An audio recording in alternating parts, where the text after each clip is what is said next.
This is so weird. Ah! This is so weird. Ah! It's so weird being like, ah! Oh my god, okay, this is the weirdest.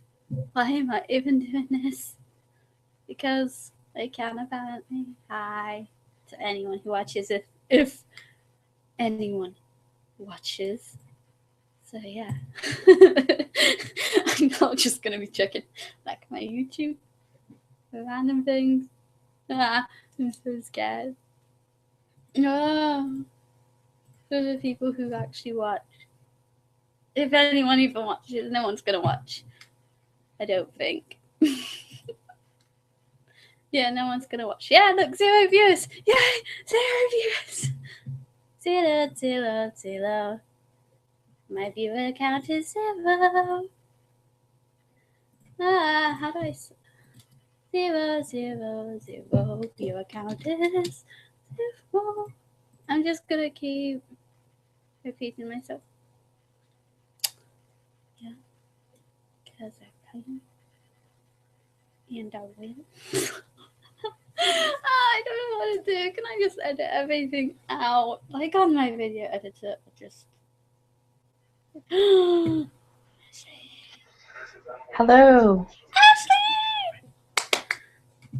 My darling! Wait, can you hear me? I can. I can hear you. Awesome. How are you? Awesome. I'm doing good. I see more Miss May. Morning, Miss. All on the wall, yes. So beauty. All back. Awesome. Yay! I had no clue what to do. I was just like, I'm never gonna get viewers. Yay! Exactly. Awesome. How are you? I am doing good. I've been lazy, but I'm good. Aww. No. I actually been sleeping too much, but I'm good. I sleep too much. Don't worry. It's spending all my nights listening to idols. So yeah. Oh, yes. I need more idols though, because it's like I haven't been listening to anything much lately besides Dream 5 because a friend of mine, Brandon, sent me like I think it was like a new digital single they did. Yeah. And I'm just sitting here like, oh my god, they need more of this. They need more good songs. I saw they posted a song. I haven't listened to it yet though, but I've seen the costumes and I was just like, poor Akira. Poor Akira. Stuck in the pink. I know. I know, right?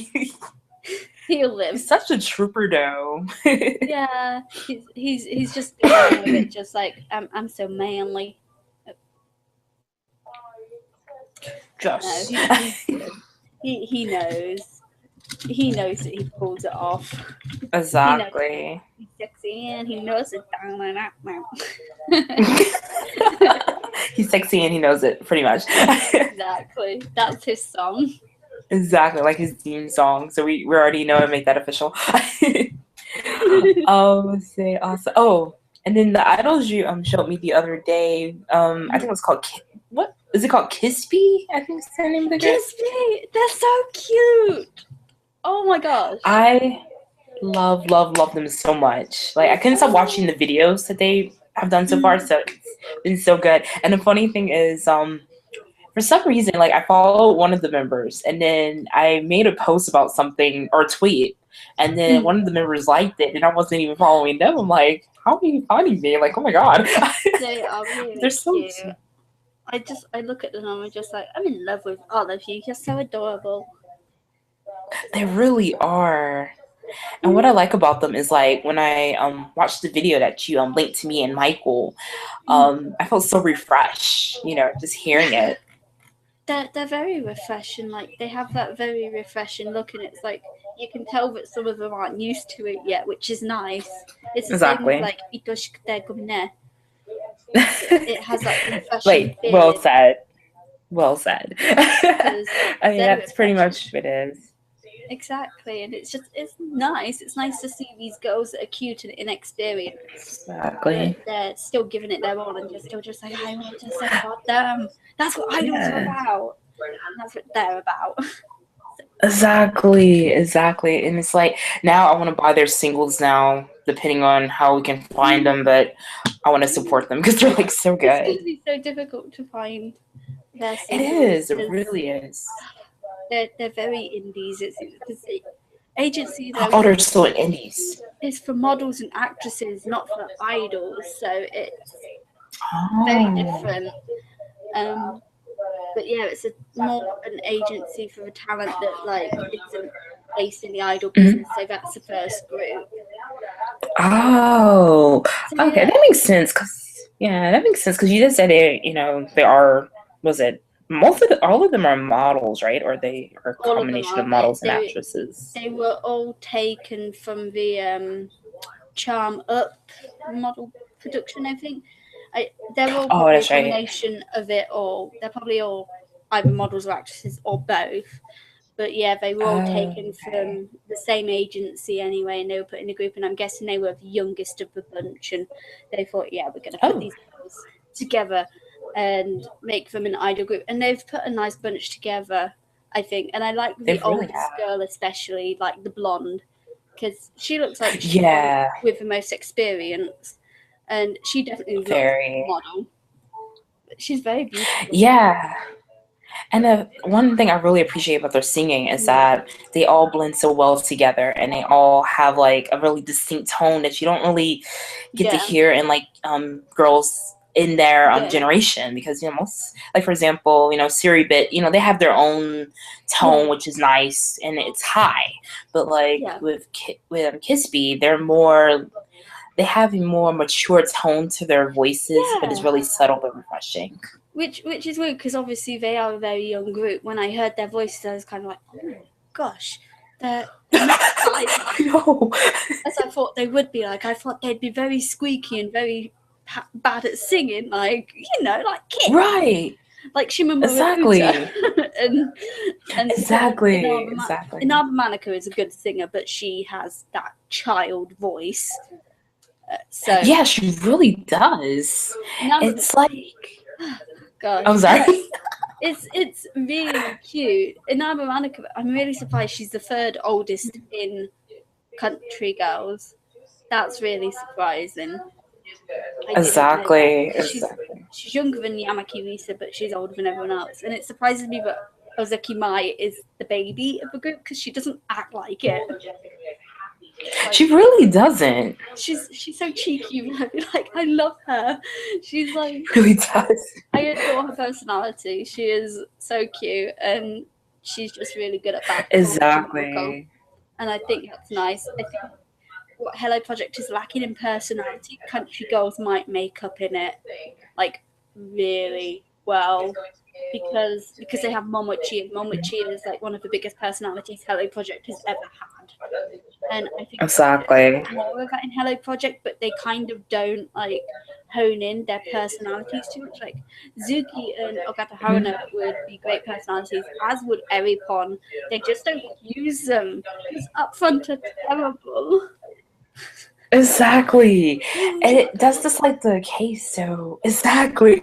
That's just the case though. I mean, when you look at groups like Country Girls, they have a great potential to really be big. And Yeah, when you look at Mori Musume 15, who's like forever evolving and changing throughout the years with their members, I feel like they have a good set of girls already, but it's like especially with the 12th gen coming in, each of the four girls have potential, like especially yeah, Ogata. Like yes. she may not be quite there with her singing and her dancing, but you see potential there. And I just feel like for every girl that upfront does pick, they see potential in them, and yet some people are like, why would you pick them? Da, da, da, da. Exactly. But like and it's like that with Country But, Girls too. It's like, why would you pick Uta? Da da da. But when you yeah, see and she's her, blown she's like up. a very great She's blown up. visual Like singer. Uta-chan has that very innocent image though, and it's really working, and it's really beautiful. Exactly. and then you get like a girl like Ogata Haruna who is obviously like, because I've been reading the radio show translations, and she seems like the sort of person who back talks a lot, and we haven't had a member like that in a long time. And the thing is, she back talks the older members as well. Exactly. It's like I read something about how she said something to Haruna, and she was talking about how Ikubo Haruna was talking about how other girls were bathing with each other, and then she said something, and then basically Ogata Haruna said something about her boobs being like non-existent. Like, Yeah, I remember that. Ogata Haruna is a back talk, and it's great. And we have an Akushi here, so yay, we have another person. We have another person. Exactly. I know you're not. Exactly. It's nice. Oh yeah, I noticed them. Hi. If you want to type instead of hi or something, please do. But it is nice to have someone who is willing to talk back to her senpai, because she's a very confident person. And like when I read her radio station Okay. kind of translations, Ogata Haruna does seem like a person who is kind of like, she's rude in a very funny way. Like she'll kind of poke Exactly. somebody and she'll make fun of her English, or she'll like talk to Maria and she'll just be a bit brash. And I like that. I like brash Exactly. people in general. It's like, so Yeah. having that character in Mon Musume is nice, and I hope they kind of use that to their potential. It's like with Ozeki Mai as well. She is back talking to Momoko despite their big age gap of 10 Exactly. years. So Exactly. it's nice. Like exactly. I mean, especially when it comes to why I favor Ogata so much. It's like there's just something about her. Like at first I was gonna be like a Mickey fan all the way, but like the more I seen Ogata, it was like it's something about her, like that aura, like that banter that she has, and especially she is from Osaka, and you know, being from Osaka, they're known for their comedy, they're known for their banter, and so Morning Musume hasn't really had that in quite a long time. So they had it with Yaguchi Mari, and that was a very long time ago. And they had it with Kamae yeah, again, it was quite a long time ago. And we do need that again because exactly. they were TV personalities. And if you think of TV personalities now, you obviously think of NMB48, and you think of AK Bingo and stuff Exactly. like that. You think of people who can do that sort of thing. And when I think of someone who does comedy and pulling faces, especially, I think of Marchin from Ogasawa. Oh yes. Maya, is it? I don't know. Marchin from Yeah, you're right. NMB. You're right. This room is weird. Yes, it's very weird. It's all the weird. Hello. I don't know how to type. How do I type? Oh well. Oh, I think, is your chat room thing on the side? Okay. I don't know. Ah yes, there it is. I found it. I'm still getting used to this. Got it.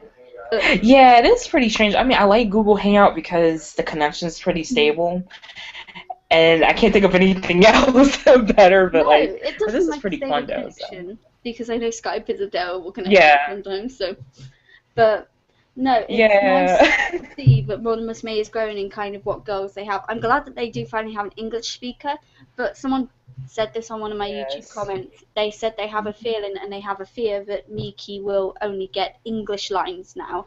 And honestly, if you think about the lines she's gotten recently in the You Fly High ZYX song that they did with all the new members, not the Iku ZYX Fly High, in the medley that they did for the new concert, she got the no thank you line, and it's the one English line in that song. She got that English line. And then in Joshikashi Monogatari 2015 version, which I'm so happy has come out, what line does she get? A very big English line. There's no Japanese in it at all, and it is like kind of fearful that that's all she will get, and that's all she'll be known for, because you want her to sing Japanese as well, because she is Japanese, and she's also obviously she does speak English, but you can't just like keep her speaking English in the songs and such. It's not fair to her. So I don't know. I'm glad that you brought that up, because it's like, Yeah, that's one of her strong suits, her biggest factor. And she even when she first started, she even emphasized like, hey, like I want to be a translator for More You Used to May and all that, bring that to the table, which is great and all, but I feel like they're really over emphasizing the fact, yes, you Yeah. speak English, let's give you all these English lines, let's do this Mm. and that. It's kind of like beating a dead horse, like, okay, we get it. Wait, let's move forward with Mickey. She's Japanese. I mean, let her Yeah. sing Japanese. I mean, she's not. Yeah. It's not like she's like half American or something, but like, yeah. The thing is, the issue with Hello Project in general, or UFP at least, is they kind of overkill one trait about a girl and they only use that Exactly. trait. As of late, obviously, with Zuki, it's been that she is fat. um, and that is basically her trait. Yeah. That is all she is getting right now. It's like, it used to be that she could pull faces and that she was really weird and stuff, and they're probably going to overdo the figure skating thing to death with Haruna. That said, I don't mind with Agata Haruna because we haven't had a figure skater in Hello Project at all, and it's nice to Exactly. see someone who actually does something different. And it's like, if she continues figure skating, if she actually continued it, that would be really fun because she could get the name out there by just doing like Morning Musume's or Agata Haruna figure skating across the world or something like that. Yeah. And I feel like just by reading a little bit about Gata's history, how she first she got into the group, like she trained in a very great facility, for like other previous well-known Yeah, figure skaters. And yeah, the thing is, she never really placed not too high, not too low. And I think it was a pretty good direction for her to want to try something different, and that yeah.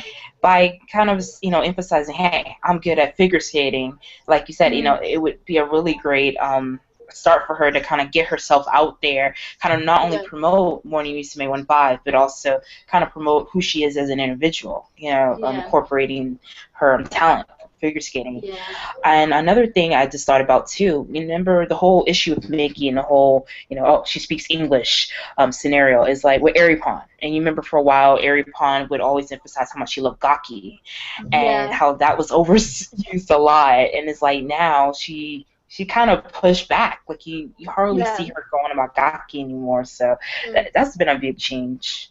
I think Eripon wanted to stop annoying people in a sense. I don't know, but now she's the golfer. Eripon's really become known for her Right. golfing. Like, I think ever since it came out that she liked golfing and that she was, and when she did that thing with Irie where they did the Hmm. virtual golf, ever since then it's kind of been pushed, and she has been in golfing magazines and such. And she has been Hmm. presented quite a bit in the golfing community, which is nice because it's a new demographic to go for, Exactly. which is good because you do need to break out Exactly. of just like the regular mold, and it's nice that they're doing that with everyone. Right. The thing is, I would like them to push other members. They kind of need to push the bigger personalities. They need to push Ikubo Haruna. It's like Ikubo Haruna is becoming a stellar performer already. Like, she's not the best, but she is doing her best. Best in two Exactly. phrases, great. But she needs to be pushed on TV because that seems to be what she's good at. She's good at talking. She's good at being with people.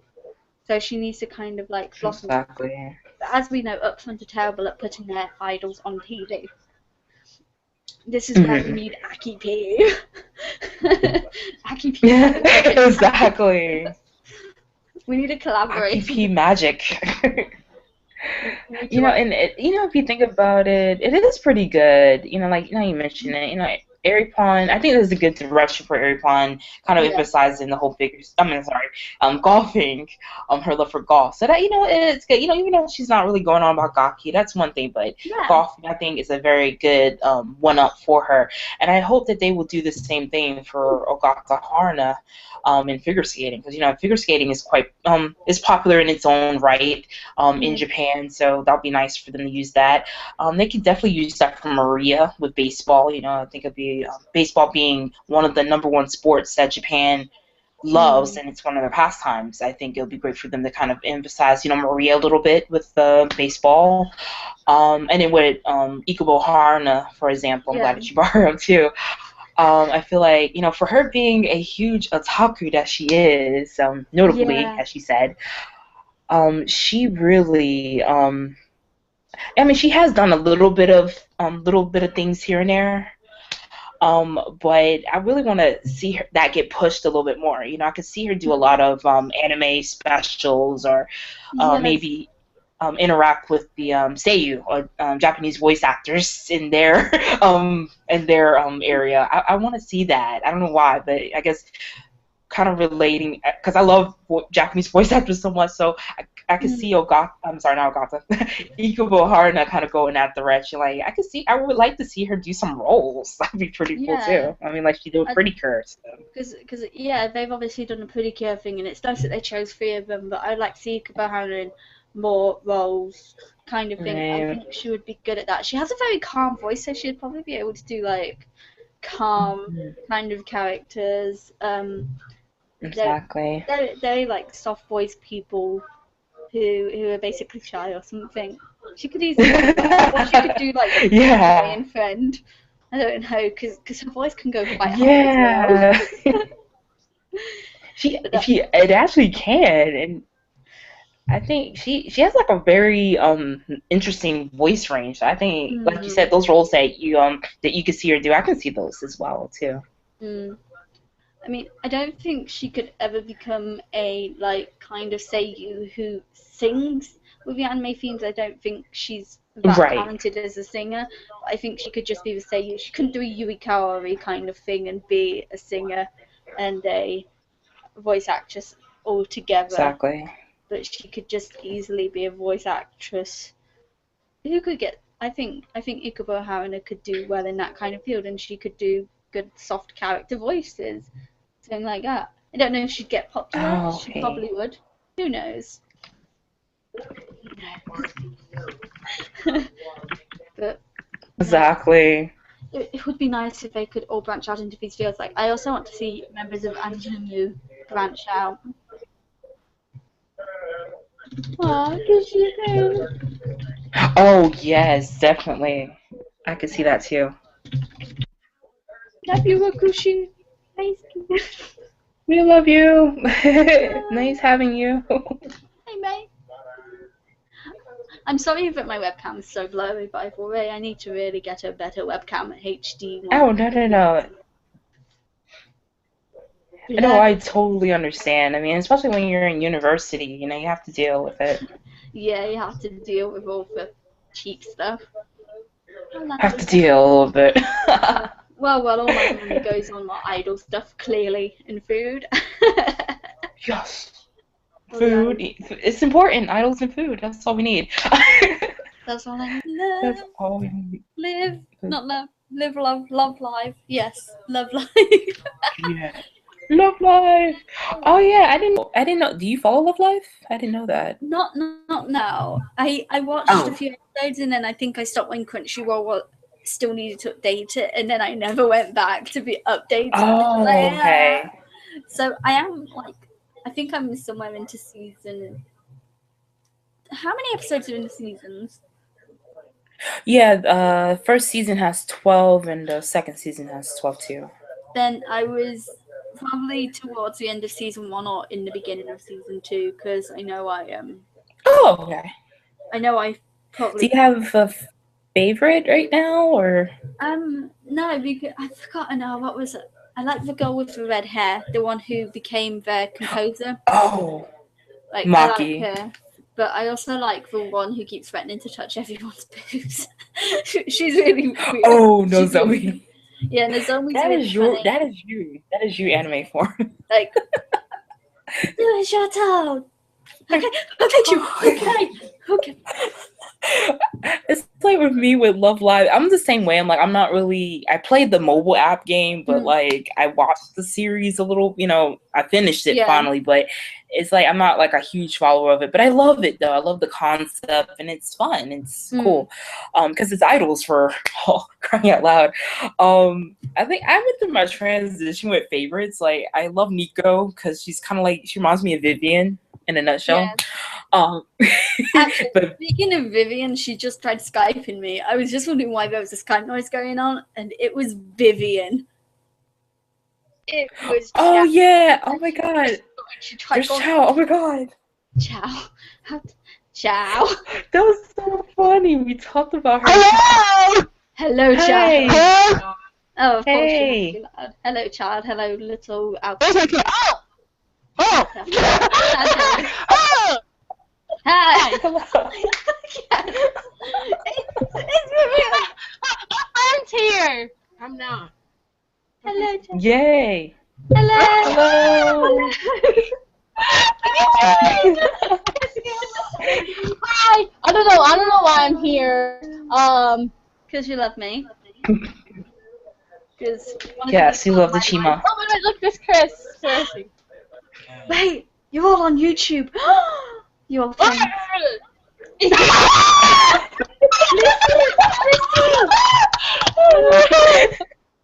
Oh, By my the god. way, Vivian, Chris is now my favourite Facebooker, not you. Bye! I love you, really. Have you killed... Hi. Where's she gone? I was just going to ask her, have you killed any grand Did she Moff left? She left. This is Vivian. Like, she was the one who did... That typical Vivian. Like, the one who did a 6-second vlog, like, hi, bye. For her 26 Exactly. channel. Like, it's... Exactly. We gotta get her to do it next birthday. Yes. She's so great. I love her. And she left just after I was telling her that Chris is now my favourite face. Look at. I was also going to ask her if she's killed any old ladies since being a driver. Oh, I know, right? I actually completely trust her. I'd probably get in the car and be just like, okay, drive. And she'd be Oh. no. She'd be very there with me. I hope she doesn't, run over any more old ladies if she did. We pray for you ladies out there. Like, be safe. Be safe. Be safe from our Oh my god. Be safe from our Exactly. idol, Vivian. We don't trust idols. Who drive. Exactly. Nah, I love Vivian. Exactly. But she's mad. Very. That was just a very random call. I can't believe it. She's great though. Very. That was wonderful. I think like because of Vivian, like we really love. We really embrace NMB. Anything Osaka. I think she is Osaka. Maybe she was secretly. She is like literally. She's like the American Osakan, even though she's not really Japanese, but she has that vibe or something that she brings. So she's just a naturally funny person, which is nice. And it's like you need naturally funny people. The thing is, when Vivi wants to be serious, she can be serious, and that sometimes is a little weird because you don't expect it, and then it just happens. Right. Like, oh, Vivian's mature. What happened? Exactly. That's what it is. That's what it is. She's a good girl, and it's nice. Very. She is. Even though like there are times where Vivian just feels like she's not nice at all, but she actually is a nice person. It's just she's definitely the type of person that's very upfront with people and is not gonna play around. Like That's good. That's what I like about her. That's what happens when you live in the ghetto, Vivian. Exactly. I'm kidding. Yeah, she lives in the hood. She's always been a good girl, and I've always liked that about her, that she's very direct and that she doesn't mess you around or anything. You get a lot of people who do mess you around in real life and online. Exactly. It's just like, it's how it is. And Vivian's the sort of person who you'll make a friend with her and you're probably going to be friends with her forever, even if you don't talk for 2 years, and then you'll be like, hi, and she'll be just like, where you been, fool? Exactly. And then she'll take you to McDonald's or Taco Bell or something. I've never been to Taco Bell, by the way, guys. I'm from Britain. We don't have Taco Bell. We only... like, seriously. We'll have to mail you some Taco Bell. my city only just got Krispy Kreme donuts, okay? You guys finally got a Krispy Kreme? We finally got a Krispy Kreme. I've had one. Yay! They're expensive as heck, though, so I'm probably not going to buy a lot of them. It's true. They do cost an arm, like especially over here. It's like, ugh, like come on, cheap, make it cheap. We love your donuts. Yeah, exactly. Well, we have like a little kind of pastry bakery kind of place called Greg's here, and Greg's basically they do like Mm-hmm. bacon and cheese turnovers, which are gorgeous if you've never had any. I don't know if you. Ooh. But basically, it's just a pastry wrapped, and then in the middle is bacon and cheese, and they usually serve hot, and they're really nice. And they sell those kind of hot pastries, and then they'll sell like donuts and cakes and cookies, and their donuts are really nice. Ah, now I want to go and try some. Greg's is really nice. It kind of reminds me of like Starbucks, because that's the closest thing near me that has like the pastries and the good drinks. Like, oh, need it. See, we do get a Starbucks here. Obviously, we also have like a Costa coffee, but when we just have the little shops that just sell like cakes and stuff and whatnot. Okay. Because bakeries are quite like we have a few bakeries and such around England, obviously, that are just basically just bakeries, bread shops as well, etc. And then you can just buy your pastries, and they're nice. So you don't have to just rely on Costa Coffee or Starbucks to be able to go and get those sorts of things. And Greg's is really cheap, while Starbucks and Costa Coffee are expensive for their little snacks.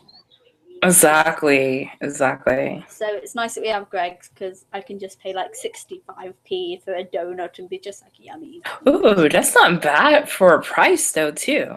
It's for one donut. It's like you can sometimes buy like 2 donuts for £1 from like Tesco or something, but then you'll get them if you just want one and you want it really nice kind of thing, and not like all and dry. Yeah. Then get it Like, from Greg's. Like some shop bought ones are very dry, and I'm just like no. No. Like they don't. It just feels like when the stuff is dry, they don't really take the time to like make it all good and good quality. Do you guys have a thing called Millie's Cookies? Hmm? Do you guys have anything called Millie's Cookies? I've heard of it, but I don't know if we have it here in the States. I don't know.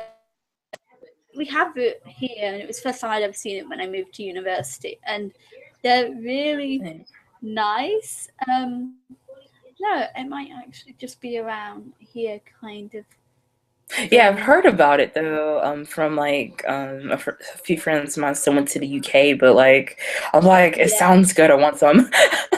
It sounds good. Retail chain because it's like a cookie thing. I actually thought it was American, especially like how it sounds. But it's actually however they are like the best. They're really expensive. Like it can be $1.99 for like when I buy it. I get like a $2.99 slice because it's a double cookie, but basically it's like the softest cookie. So a good soft cookie like that just tastes so nice, and they cover in icing and marshmallow kind of stuff. Ooh, like marshmallow. That sounds good. I think it's a marshmallow icing. So the company our stores. I haven't had that. So nice. Oh yeah, I was about to say I haven't had that in a long time. But they have stores in the UK, France, Germany, Egypt, Malta, and Hong Kong. Oh. So it is mostly around the European area, it seems. But yeah, they're really nice, and they're just like they're very sweet. But they are worth it. I've only had 2 ever.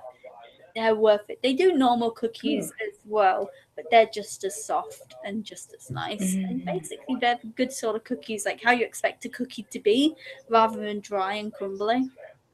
Like they basically just melt in your mouth. That is a cookie. I've never had Girl Scout cookies. I don't know how good a Girl Scout cookie is. How good are they? Tell me. Yeah, speaking of Girl Scout cookies, I haven't had them in a long time though. I mean, especially when the girls sell them these time of year, I'm just like, I need some. Then I really don't need some. Like I really am deprived of caramel delights. I need to have them. They're like my favorite cookie. And the lemon, I think it was like the lemony type cookies, but they're good too. Yum. Yeah, lemon. I like lemon. It's just like it's a nice tart flavor, and it's got that tang, and I love it. Yeah, exactly. That's what I like about them. When I had my macarons, when I bought them from like a bakery, There were lemon ones in there. There were 2 lemon ones, and it's like I had them, and they were very sweet. But there was that little bit of tang, and I was just like, yes, yes, because I love lemon so much. Yes.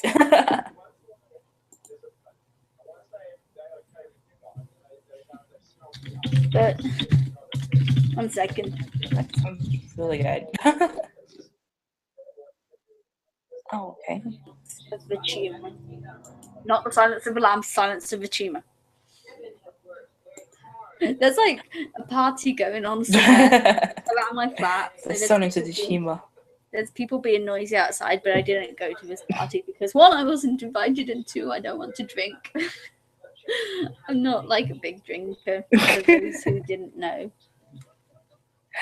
Yeah, and it's like, and it's good to be that way. I mean, everyone's like, oh, it's part of the college, university, college experience. But I mean, it doesn't have to be. It's all about, as long as you have fun in your experience, during university, that's, all that matters. You don't have to have drinking to make it all lively. Exactly. And I'm the same way too, even though, I went to like a community college for like two or 3 years, but like still, there was parties and stuff, and I'm just not a party person. And I was like that in high school, I wasn't a party person, and there was like people my age drinking and stuff, and I'm just like, I like to drink, but I'm not like, no, not like that. Crazy. See, I'll drink sometimes. It's kind of good not to follow. Yeah, it is. You're not a sheep, man.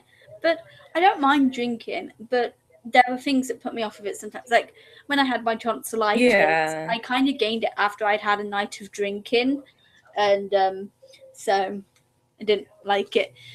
So it's put me off a little bit drinking recently. And there'll be these periods where I don't drink for about 3 to 4 months sometimes. The lowest is 2 months. And then I will drink again. Probably not too much. I've never drunk too much. There was one time when I did, and that was not good. But yeah. Everyone, drink safely and drink responsibly. Please drink responsibly, especially if you're in college, because you can get into trouble. Exactly. Also, okay, go on. I was just going to say, also, if you are drinking, stay with your friends. Do not walk home alone like I have done. Do as I say, not as I do. Not as I do, okay? I live like 10 minutes away from one of our clubs, but still do what I did. Please tell me you did not trip on your journey home. I did not. No, I'm actually very good when drunk. I sober up really quickly if I'm outside. So, like, by the time I was home, I was sober. I was like, well, I'm back. And then I went to sleep. Actually, no. I usually get home at night internet. Oh, I just realized something. Like, I remember thinking about my experiences. Like, when I hang out with my cousin and her friends, I think like the only time I think when we went to like a few like bars, over time, I always wanted to see, okay, like what is my limit? I realized I've never really reached my limit, but I do feel kind of floaty by like the third drink, and I'm just like, oh, this is. It feels weird. And sometimes at the end, we would go to a store that opened at midnight, and we would laugh and be all doing crazy stuff. And wow, I never fell, I never tripped, but it's like, wow, I feel floaty. I've had that one point where I have gone overboard, and that's because I did not pace myself. Do pace yourselves, people. Like I mix drinks as well. Don't mix your drinks. I was drinking with one of my male friends and all of his friends, and I was trying to keep up with the boys. Do not do that if you cannot handle it. I could not handle it.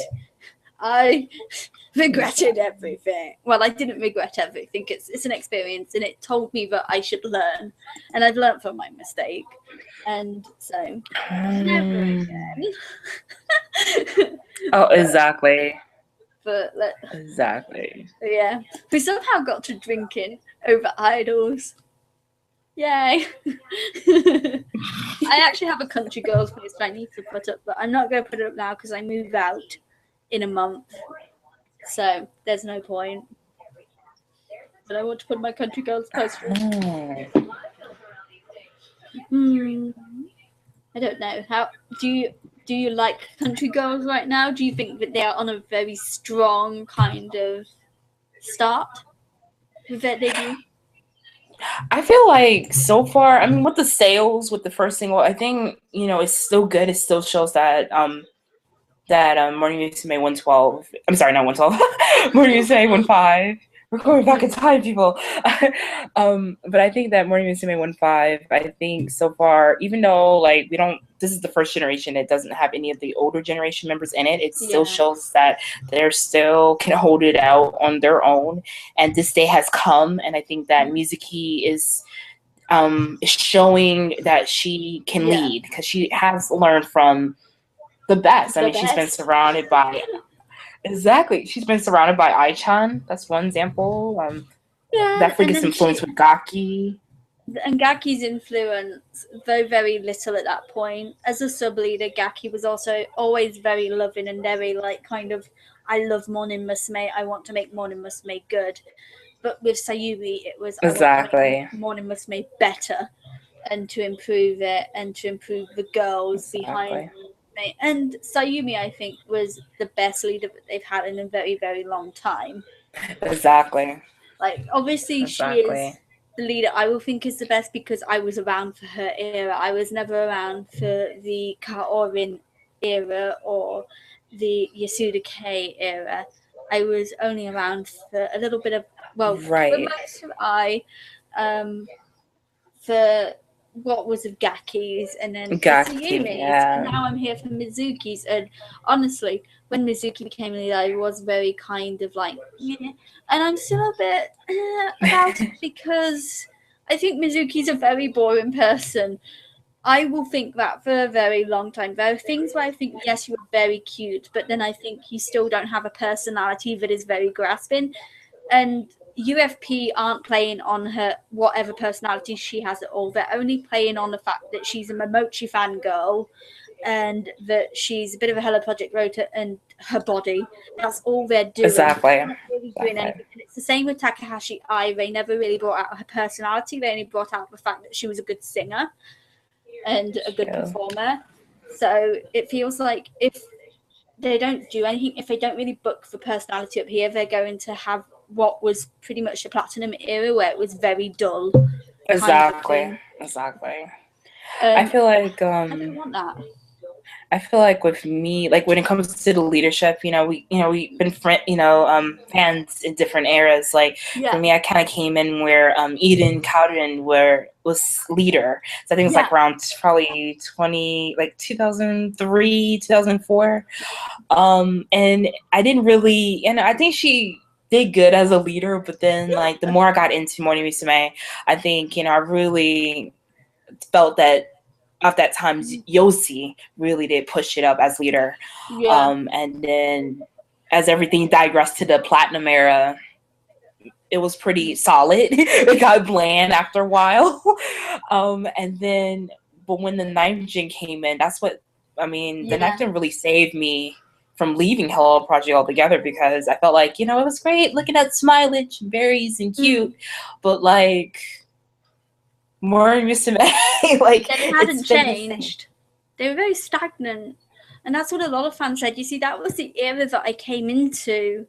I came in during 2009, so it was when Kaharu left, just before Kaharu left, and then I watched the Pandas and Kamai leave, and then so I watched Junjun Linlin and Kamai graduate and Kaharu graduate. Exactly. And then obviously I was there for when I graduated, but I came in just at the time. Like your Oshi left. Everything was changing by the time I got in because, again, Kaharu, my first Oshi, had left. And then Kamai and Junjun, they left as well. So these were big changes at that point because the lineup hadn't changed for a very long time since Miki left. And then obviously after Gaki and Aika graduated. And I was very sad with Aika because even though I knew she was graduating, it finally dawned on me at that point in time that she would never become a leader. And I had always wanted, and after seeing every bit of footage of her with the 9th generation, I realized that she would have been probably a really good leader, like a leader just as good as Suyumi. She would have been Right. She not as popular, but she would have been caring. She would have been firm, and she would have basically gotten things done. Because that's what Aika is. Exactly. She's good at teaching people, and it's like a lot of people don't give her enough credit. They give her more flack than anything because they're like, They she's really boring. do. She can't sing. Like, she's unpopular. Why is she there? It's like the potential in her is not with her talent, but basically with her determination to do good. And as Zuki put it, at one point, because Zuki was compared to Aika, in how she was performing and practicing, Aika was apparently a really big perfectionist, and apparently something like that. Yeah. Zuki really admires Aika as well, but it's like, again, people don't give Aika enough credit because she adored her fans no matter how small they were. And the thing is, Aika knew how unpopular she was. That's the sad thing, but she still cherished every one of her fans. Yeah, it's kind of funny. Like, it's kind of cool. Like, you know how you had an Oshi, which is Koharu, and it's kind of weird for me. Like, I would call myself a DDD, like a DD fan. Like, I liked everyone. I didn't really necessarily had a prominent favorite, except Aika kind of would be my favorite at the time, but I never really strongly enthusiastic, promote it. And the same thing with like Linlin and Junjun, I like them too.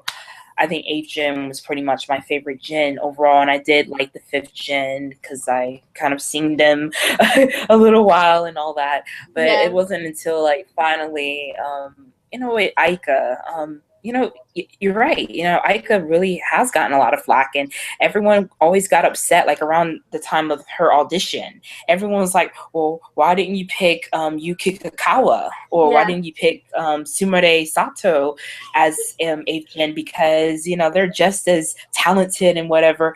But like with Aika, I remember her audition. Zuku described her for having 65% energy, and like, oh, she's from Osaka, and like. And he saw something in her. Yeah. And it's like, I mean, she was cute. I mean, I thought Aika was very adorable. And I think, I definitely did see the potential that Zuku had for her. But not a lot of people did because they're like, she's just there. And even Mikiri kind of emphasized, okay, I didn't really like Aika in the beginning. But even now she does. So it's like, it's crazy. See, a lot of people still give Aika this flack, and everyone does think that she is probably the worst addition to Hello Project in years. And it's like, I feel that's really, really horrible to say. Right. I think it's sad as well because every member has their purpose. Aika's purpose was just never presented really that well. It's kind of like Junjun. What was Junjun's purpose? She was kind of a brash character, I think, and she was quite funny. But also Linlin and Junjun, all of 8th gen, they weren't used to their potential at all. None of them were. Exactly. And then with new generations as well, some of these girls won't be used to their full potential. I have a feeling they're going to use Maria a lot, which admittedly does not make me happy because I don't care about Maria. This is how I feel. I can feel differently in a year's time. It's happened before. I liked Ikato Arena when she got into Morning Musume, but I didn't like her as much as I came to like her. Right. I always thought I would love Riho. It did not happen at all.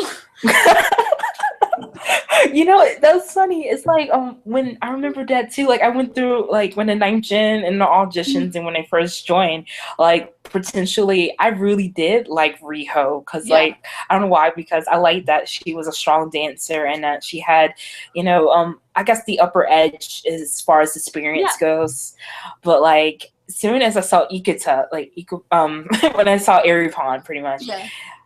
It was something, I loved her. I don't know. It was like, I don't know. She looked beautiful. Of course, she had model experience, but she looked so pretty.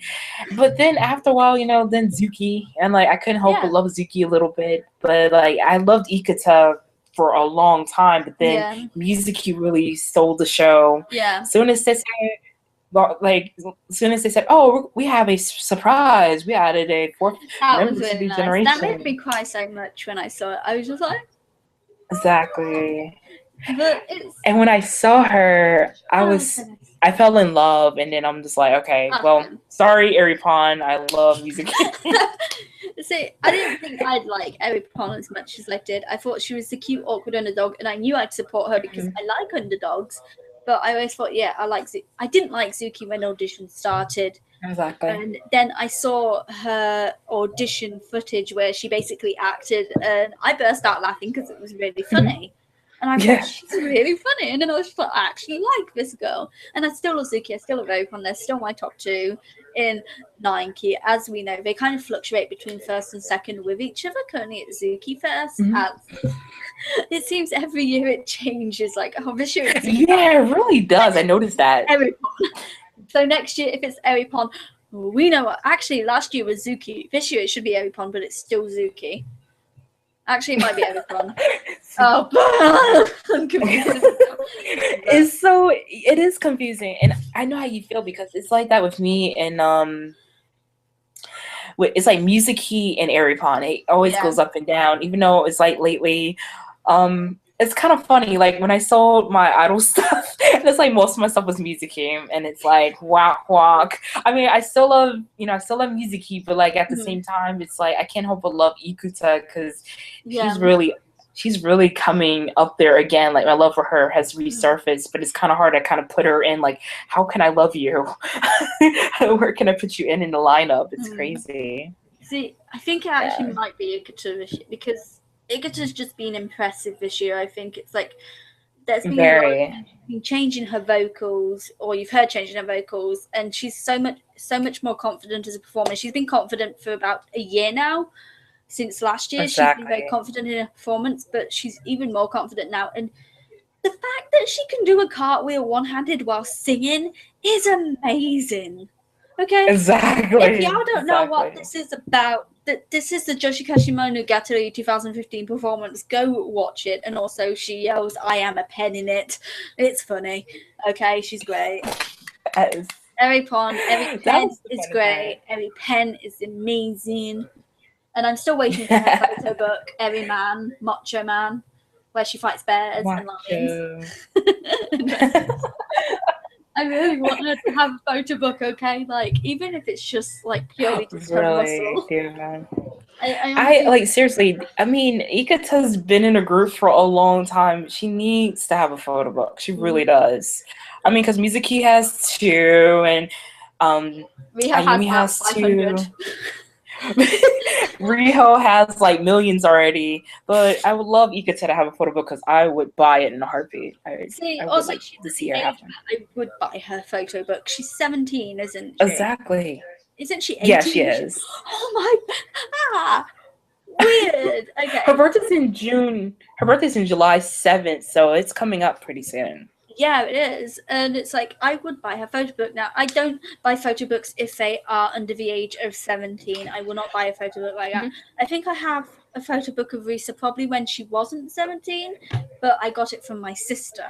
And it's actually still a very nice photo book. It isn't weird in any way. But, like, my cutoff point for buying any photo books from an idol is if they're 17 years old.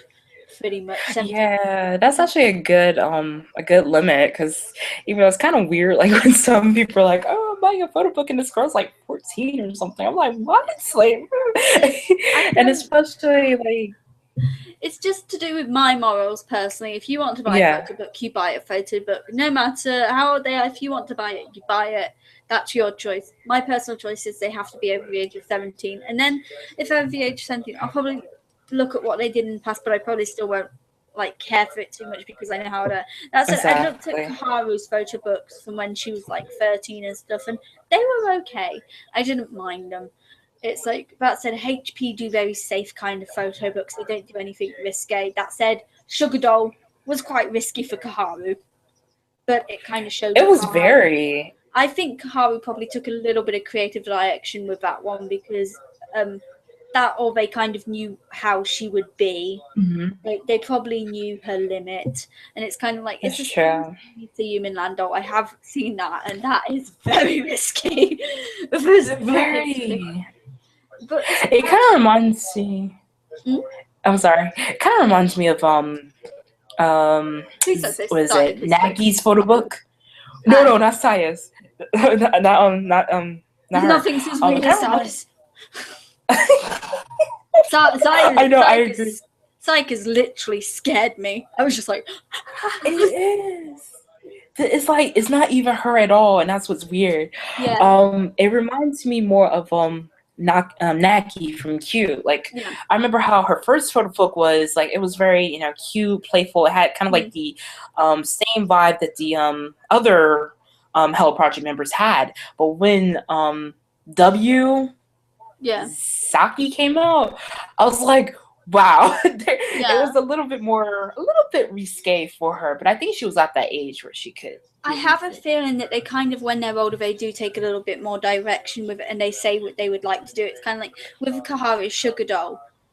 Whilst I do think it was probably, in a sense, a little bit like more mature than what you would expect, I think she probably took some control with that and basically said, I want it like this. But Kaharu always wanted to be a model, so I'm pretty sure she... And anyway, if you've seen any of her recent pictures, especially the ones where she's basically braless, you will know that's the sort of thing she doesn't care about doing. It's like Kaharu, as a model, she knows what she's got to do to kind of appeal to the audience, and she did some really good pictures in Sugar Doll, to be honest. Like, I thought, yeah, they're really good. And I didn't feel weird for reading it either because Kaharu's my age. So. Right. She is like in our age range. So I also feel like with her modeling, like I think the experience that she had with Morning Musume kind of helped her to become more business savvy and know like, okay, what she wants to, what direction she wants to go in and what direction she doesn't want to go in. So that's a positive. See, with Sayumi Nando, I think Sayumi Nando is everything Sayumi. It's cute, it's over the top, and it's a little bit kind of like Sayumi. Exactly. So, and then Nagaki Risa's Ascension. That is a beautiful photo book. It's very traditional, though. Nagaki is a very traditional person. Nagaki Risa always has been, and it has some nice images where she's kind of playing up the costume kind of thing. But that's very much her, and it's very Gaki, and that's what I like about it. It's not like overly edgy or anything, and I just think it's very pretty. And that's how Gaki is. She's always been the kind of person who is safe in a way and doesn't really steer away from anything, but she's still a little bit mature and a little bit sexy in it as well, regardless. But she gives off that like a classy mature image. Yes, and I love that about her. Like, I adore Gaki, but I like how everyone has a different image. It's kind of, but as we know now, like Hello Project don't give their girls photo books just willy-nilly. Like, kind of, they give these girls photo books if these girls say yes to it, or if they have the permission. Exactly. Ikubo Han hasn't had a photo book. She doesn't want it. She's she said she doesn't want to do it because she doesn't like it. And I think if Hannah ever did bring out a book of any kind with photos, it would probably be a fashion style book or a book that's basically fully clothed. She would have no bikini shots in it at all whatsoever. Exactly. Or I could see her do like a cosplay sort of theme photo book. Yes. I could see that. I think Haruka would love to do that. Haruka. I know. I have a feeling if Ogata ever got a photo book, they would do figure skating a lot. Oh, I would buy it in a heartbeat because I'm like... There would be a lot of movement pictures in there, and that would be nice because you get a lot of stills, just like basically all the modelling shots usually in photo books, but you don't get a lot of movement in the imagery. And obviously with Agata Haruna, if you think about her, though she's not a very good dancer or anything, she's all about movement because of what she's done if they did her figure skating, and that would be nice to see just a photo book of that. Exactly. And it's just she has the eHello DVD, the first ever eHello DVD that I've ever wanted to buy, that I'm not going to buy because I don't have the money. Is Agata Haruna's, because it's the only eHello DVD that's different. Exactly. And like on top of that, since both of us Oshi Ogata, Mm. like is actually the one I really want to buy the most because same thing. It has that physics skating element to it, and it's Ogata for crying out loud. Yes. It's her. It's the queen. Exactly. It's the queen. Our queen. Our queen. I love her, okay, and I like that of all of them, she's not really the smiliest member, and she's kind of like Yes. the brashiest member. Ogata Haruna is just Exactly. I think she's got something about her that no other idol has had yet in Morning Musume. I don't know. Everyone's unique in their own way in Morning Musume, but I think Ogata Haruna, if they let her grow, she might be a force to be reckoned with. I don't think she'll ever be a great singer or a great dancer, but I think if they let her grow as a personality talent, she could go far. And I want her to go far. Seriously. Exactly. And one thing I just remember is like I remember when she was singing, I think it was Iku 6 Fly High. Mm. For some reason, like when I heard her singing, it had like an airy pon like tone voice. And I feel like she does have that airy pon tone. It's kind of graty, isn't it? Kind of like you're just like, I don't know if I like this or not. It kind of grates on your ears a little bit. It's gravelly. It's like not a very. It's kind of like you're just like, no. I would like to see. To be honest, I actually really would like to see Ogata Haruna with Marchun. Like those two meet up. Yeah. I think it would be fun together. Oh, and not only that, but don't forget Kana, she's from Osaka, so it would be really nice to see them paired up too. Akari's from Osaka, but Akari's not a funny Osakian. Yeah. Akari's just cute and actually, oh my god, have you seen her recent pictures with like Karen and everything? Like, and then other pictures, like they're actually showing her boobs. Like they're doing those like little under top kind of things, and I'm just like, yeah. Hello Project, what?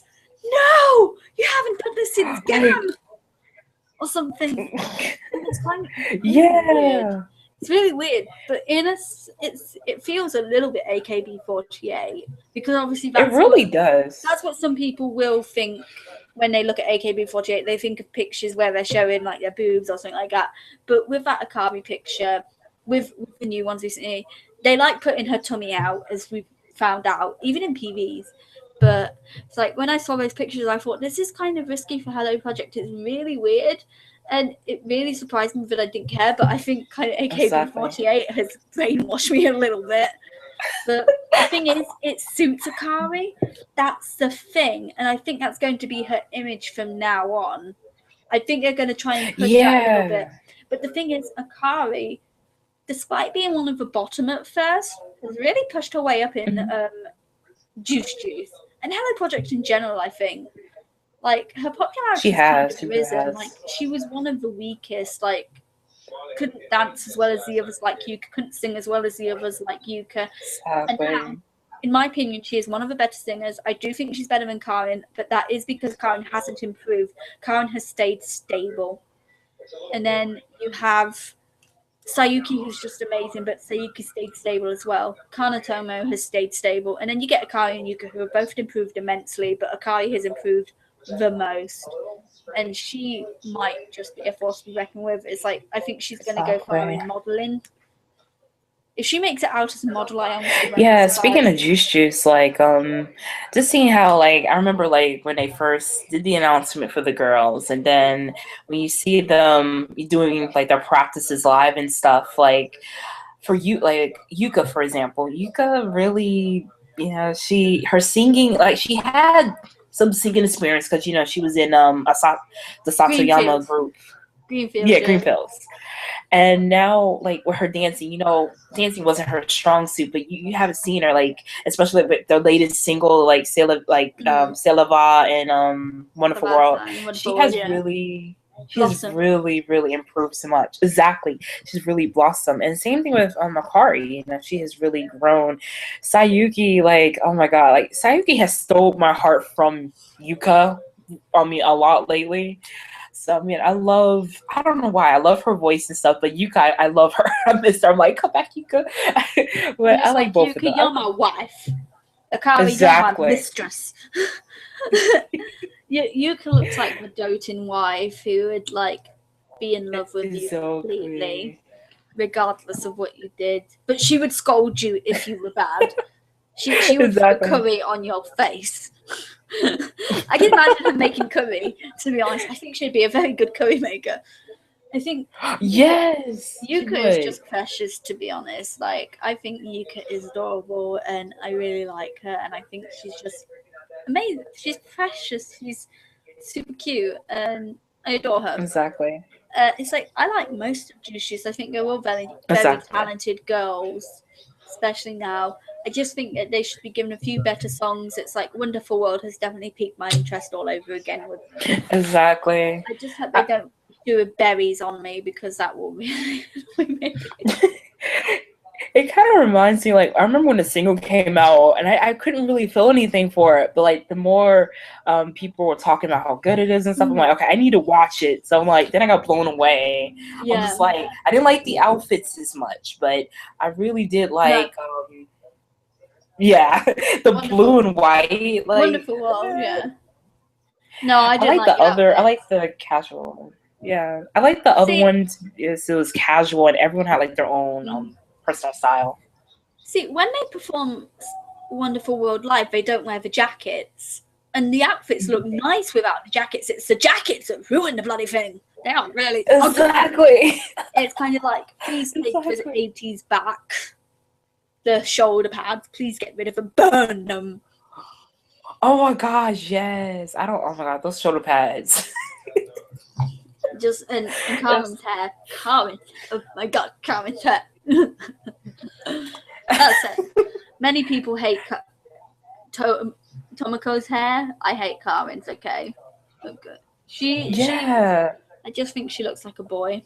And she looks like she should be in Johnny's. And then sometimes I'll think, oh, that's due because of her hair. And then I'll see that she looks psychotic. And I'm like, no, that's Carmen. Exactly. Carmen. Oh, gosh. Okay. Vivian recently posted her pictures for her new photo book on Thingy on Facebook. And I thought, oh, is this a do photo book? And then I saw the face and I was like, no, right. That's Carmen. Carmen's not very photogenic, I think. She really isn't, though. I've noticed that. Like, she'll smile. It's like, I think she's like the type of member where you have to give her a lot of direction and then she'll, decline. The thing is, even in PVs, I've noticed it. Like, she has this very, like, deer caught in the headlights look. She seems very... She seems very forced as well. It doesn't feel natural. And I think you'll get a girl like Inaba Manika who you can tell she's kind of performing, but she still looks like she's having a lot of fun. And then it's like Uta looks a bit scared sometimes, and then you'll get someone like Chisaki who looks scared all the time.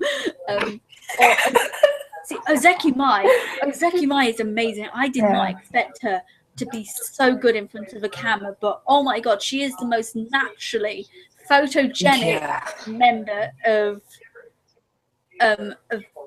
country girls I have seen. Yamaki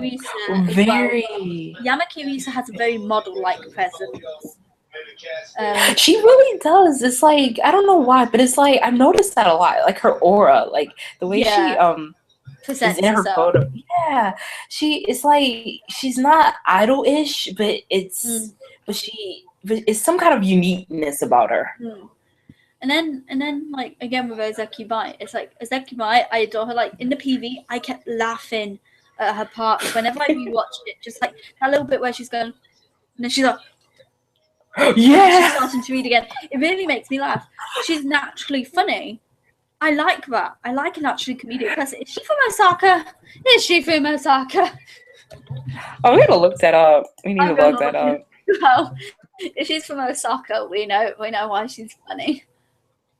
Yeah, because I'm glad that you pointed that out too. Because oh my god, she kind of has that funny character like Zuki has. Zuki has that funny aura, so I know that she will have that too. She's from Tokyo, so. Oh, she's from Tokyo. Okay, well, she's a unique Tokyo girl then. Yeah, was she already with a group beforehand? I don't know. Yeah. Let me I see. don't think... No, but she's Yeah, been she in... was. Oh wait. Yeah. Tambourine She. artists. Yeah, I think it was like I think she was like I think it's like acting. I think she was acting before. Yeah, an actress. So that's probably why she's got such good camera presence. The thing is, nothing feels forced Very. about it. That's the thing. That's what I like. It's like when you can tell a girl isn't forcing it. It's kind of like with 12 key with Maria especially. I felt it was a little. I feel like I am picking on Maria a lot, but I just like and with like Imakoko Kala. When I watched it, every time I watched it, I just thought Maria looks like a giant bobblehead doll. Like her head looks too big for her neck. Like just there's this giant head and it's spinning towards me. It's like. The thing is, It's she like looks really cute. She looks really cute, but everything feels so forced with her sometimes for me. And very. and Agata seems comfortable in the situation, but she's not really looking like she's invested in the situation. That's an issue. Like she needs to look like she's invested. And Haga Kane, she's just adorable. Okay, just like let's get that. She's just adorable. And Miki is quite professional actually, which I love. Yeah, like she's like really out there. Speaking of Akane-chan, I feel like Akane, the way she said like, okay, she's like, I want to be in Morning Musume until I'm 24 and then be an announcer like Hong Kong. She does have that Hong Kong vibe about her. It's kind of funny. It's like history repeats itself or something. It would be nice. It would be nice having another Con because Con was definitely personality orientated rather than singing orientated. But also Sunku always said that she was like kind of an inspirational person to him. Well, he said it that's why he put her in, because inspiration, like despite the fact that she was a weak singer and everything, but he found potential in her, and obviously she's a very popular she's very popular as a TV presenter now. Yeah, that's true. But yeah, no, I like all the new girls that are present in Morning Musume Vote and Country Girls and Smiley Angela Moo. Right. With Angela Moo, I really do like Maho. I quite like all of them. I think Murotan, I like that they did give her lines in the new single, but I wish that they had given the other girls line as well, especially Wakako, because Wakako is very popular. But as we know, with up front, they don't always give like the popular members the lines. They give who they want lines. Because if they gave really popular member lines, Do would get lines. Exactly, and Do will be up front, and then people will get on Do. Lines. The day Do gets lines, oh my god, I will go crazy. I just like lines, yes, Do. It's like I understand the way. The funny thing is speaking of like, more Musume, like, how Zuki, already announced that she wants to go on a diet and everything and kind of take care of herself. And I feel that she wants to get back to that image she had before. And I think if she does go that, I mean, obviously she's going that route, that I think they may push her even more. Maybe, maybe we'll see some solo lines for her. Please do. I mean, she may not be my top favorite member, but like, I want to see her get some lines. She deserves it. And plus, she was originally supposed to be Ace, so they need it. I want to see all of the girls get lines that aren't Riho, Mizuki, Sakura, and Marchan. It's like, I think it was people are saying Marchan's only recently gone up in popularity, but I think they were going to give Marchan lines anyway when Reina was graduating. It was probably going to be already set because Reina was very close with Masaki and Masaki was very close with Reina, and she was already quite popular at that point because she was known as a really weird one.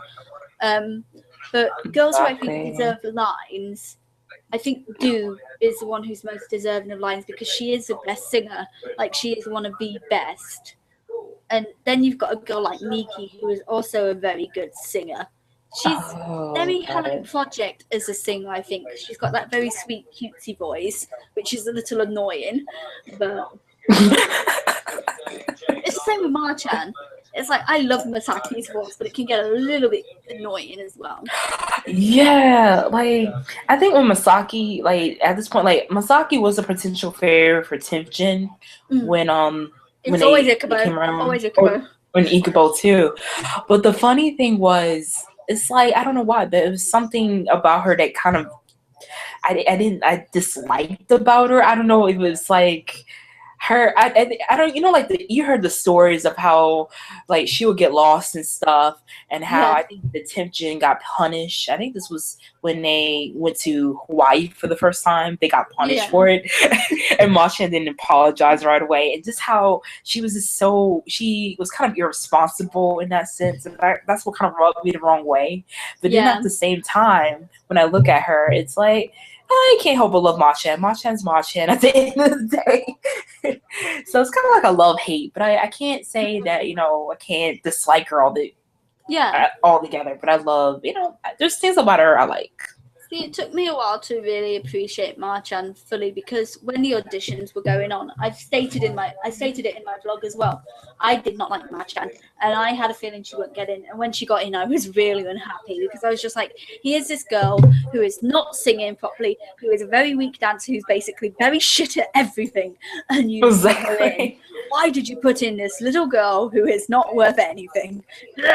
I was very mad. It's like, because she didn't show the potential, because she was mumbling through her songs, and I was very annoyed about it because she wasn't, to me, very Hello Project. Then they gave her haircut, and then obviously Mad-chan slowly but surely actually kept out of the shell. And then she did eventually reveal that she acted the way she did during auditions and during her first few months in Morning Musume because like she'd been told by people how her personality was really kind of annoying kind of thing, and she didn't want to be annoying to people. And so she decided to try and be mature and everything. And it's like, I think her parents have done well bringing her up the way she has been brought up. Exactly. It's like I know we perceive she's a rich girl because she's had piano lessons, she's had horse riding lessons and everything. But I like that she's very free-spirited and such because it's nice. It's different. And it's like it's not a very, like, from what I know about Japan at least, people are reserved. And then you get a girl like Marchan who is not reserved in any way possible and who is just like she has no filter. She's got that filter, no. And it's very funny and it's very refreshing. And I like that about her. And it is what made me eventually like it about her, learning about her going under tables and being just like, yeah, I'm not shaking your hand, bye. And just like, I thought that's very funny. And the fact she's toning it down now, it seems, I'm a bit sad. Yeah, I've noticed that though. It's kind of strange. It's like something different about Machan. Machan's not being Machan. What's up with that?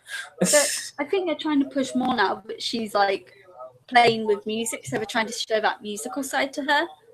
Like, true. She's recently done all that stuff where she makes music and stuff. They're probably going to make her a producer soon. They're probably going to be just like, okay, take over, Sunku. Sunku. True. We're retiring you. I don't want Sunku to retire, by the way, people. I like Sunku. I love Sunku, and regarding his vocals, I was very sad because I will never get to hear his beautiful voice sing a rendition of Uchi Ten Love again. That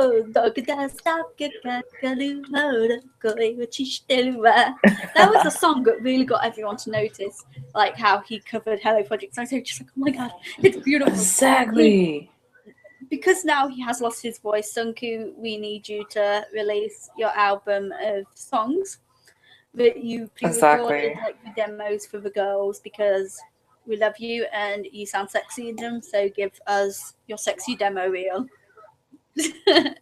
Oh my god, yes, he needs That's to what do it should that. be called, sexy demo reel by Sunku. Yeah, it's like everyone's been waiting for Zuko to release some kind of completion album or something. I mean, he hasn't done it yet. He needs to get on that. I mean, honestly, because I would like to see that. Because Sunku, we love you. We think you're amazing. Give us a song. Exactly. Yes, give us a song now, damn it. Especially for Ten Love and for Wagamama Kino Mama I Know Joke. Seriously. Yes. I love to. I Know Joker. Oh. I just thought of something. We gotta talk about Hokago Princess, cause like, when is their single coming out? Like I their don't know. debut? But they have been updating their blogs and everything with things like they've recorded their new song, and Oh, okay. and recently they've been learning the choreography to it. So they have, Oh, yay! and they recently also had a meeting with Universal Japan. So they've been doing. Oh, so that's the label. Yeah, Oh, okay, so Universal that's the Japan. label they're gonna be under. Yeah, Oh, Universal. sweet. So quite a big label, to be honest. It's like if you think like Ready to Kiss Her got their major debut first, but they got it with Stand Up Records, and Stand Up Records are a very new label. They are the label of Ophelia Saga. For those who do know Ophelia Saga and love Ophelia Saga, so yeah.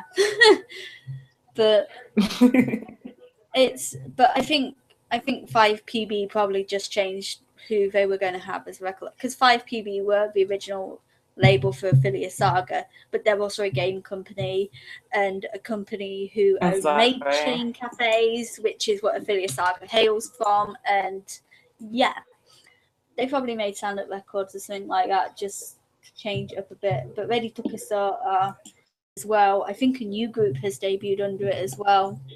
They did have another group. Yeah. Left, and that group is debuting under another label now. They never officially debuted under thingy, so. But yeah, that's good. hopefully they have been doing stuff for their Ready to Kiss Her. Another group, I forget who that group is. Called Onajuku. Yeah, that's it is. Onajuku, I believe. But yeah, Hokago Princess, they are sorting their debut out. I don't know when it's going to be out. But there was recent talk about like their song Pangasuki, and there's something to do with this movie. And it's a movie about like a vampire girl who works in like a bakery kind of setting, and she's in love with a guy she's known since like elementary school. But she's a vampire. She can walk around in daylight and such. But from what I've gathered, apparently Hokago Princess have a slight appearance in it. I don't know. I can't. I can't be 100% sure because like Google Translate is so iffy. But from everything I've read, they say that they're either appearing in it or there's a little appearance with their song Pangasuki. So we may just see them in a movie at some point. That'll be awesome, though. Just to, yeah, it gives them a little bit of exposure. So exactly, and it just, even if it's a little scene, it's like at least they're being shown or something. Because I know that there's another like singer, songwriter kind of woman who's actually in the movie. Oh, it's Sukiga Pan. Sorry, not Pangasuki. Oh, Love of bread. That is the title. It is all about bread, people. We like bread. Bread, people.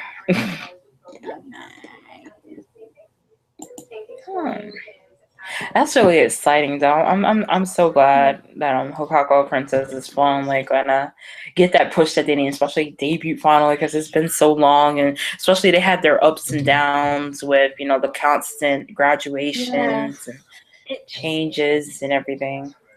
It's just really difficult, I think, especially when you are a group like an indies group.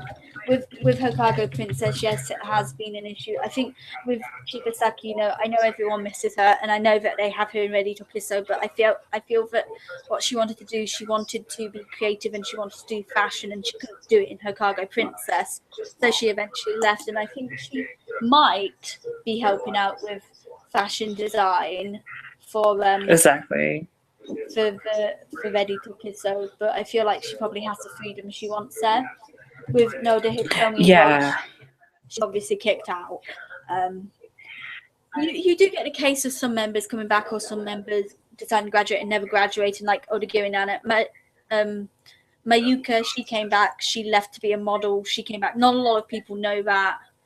But I didn't know that.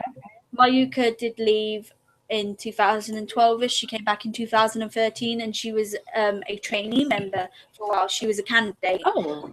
Then she came back as a 2.5 generation member. And Oh wow. because she did want to try modeling, but she didn't pursue it at the end. So and then she and then you have now we have Marina Nagasawa. Marina was kicked out because she got ill at one point, and then for 3 months she didn't come back to any activities. Like, she got really ill, but then she got better.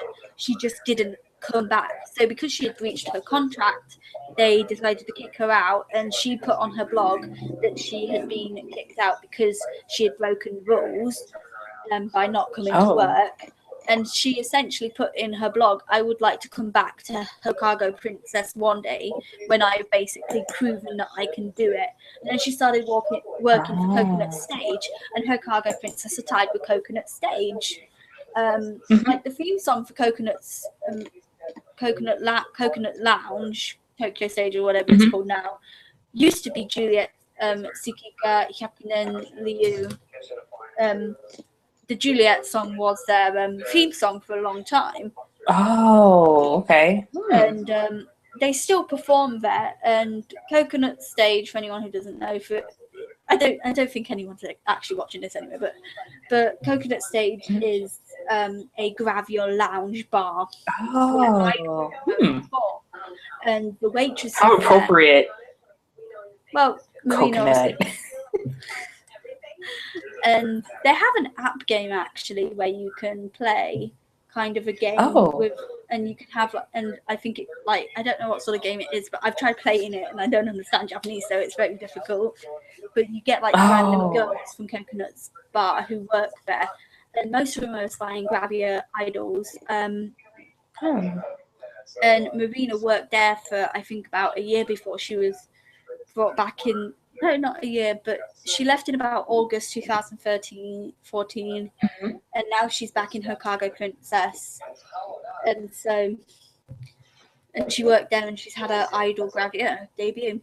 So, like being in Coconut Stage, you will get your pictures taken in bikinis, but you don't work in bikinis. You work in a dress, kind of like a tropical kind of dress with palm trees on it, and it says coconuts on it, on the part that goes over your boobs, and yeah, that's what they wear. But you'll get pictures of the girls. You can get pictures of them in bikinis or something, and then obviously Marina got her Gravure debut through that by gaining experience by doing that, and other girls have had their Gravure debut as well through Coconuts, and yeah, and I think by working in Coconut, she proved that she could have a work ethic. That's what I believe.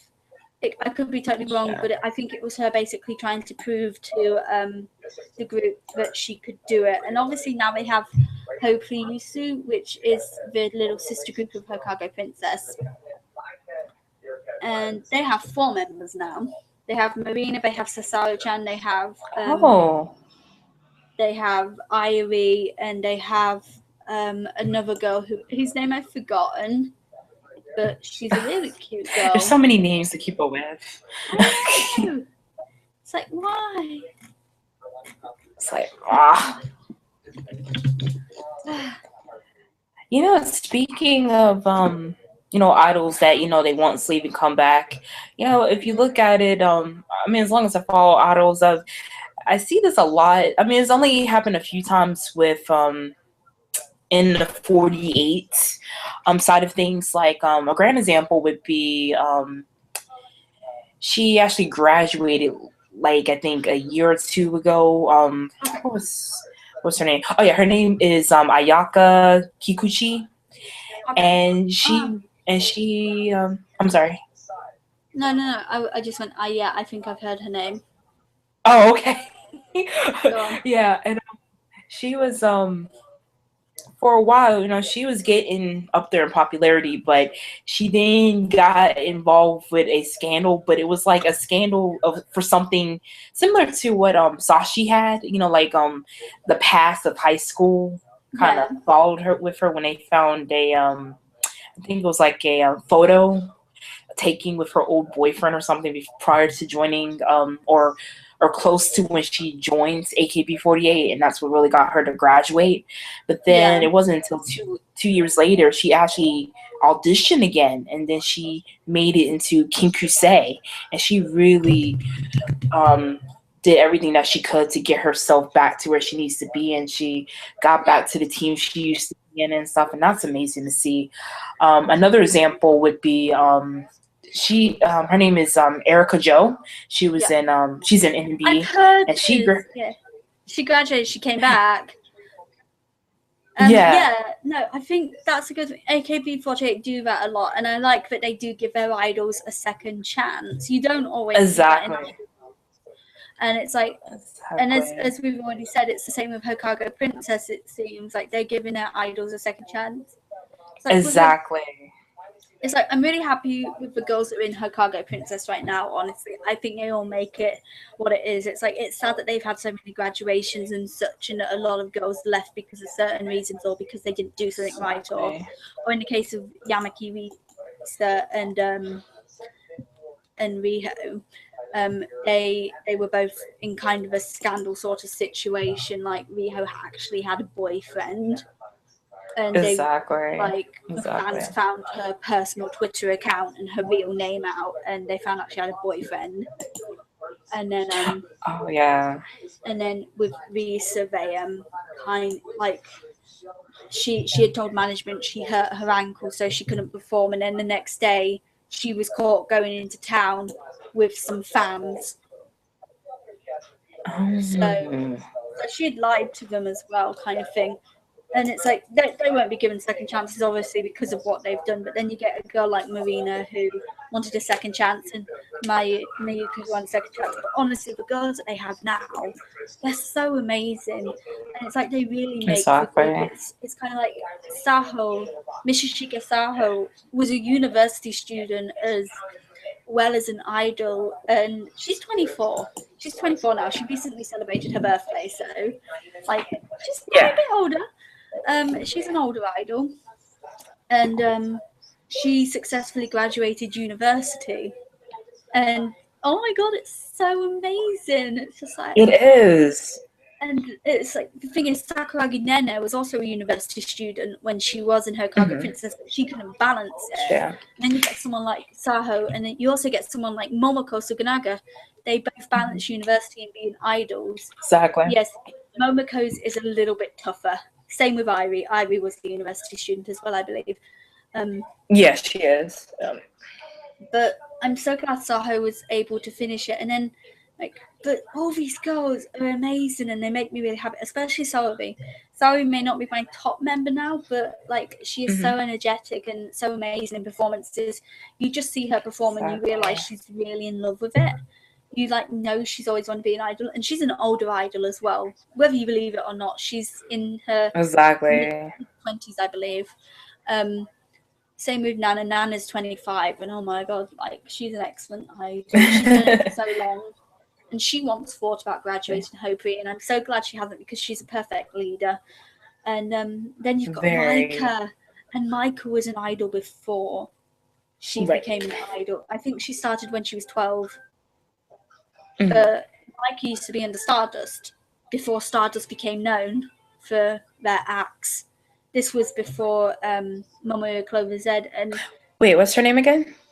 Micah, Miyashita Micah. Oh wow, okay. I didn't know that. What was the group she was in? There was a Momoyo Clover Z who was actually in that same group with Micah. Power Age. The group was called Power Age. Yeah, because Momoko was in the group too. Yes, and Ichikawa Miori. Yeah.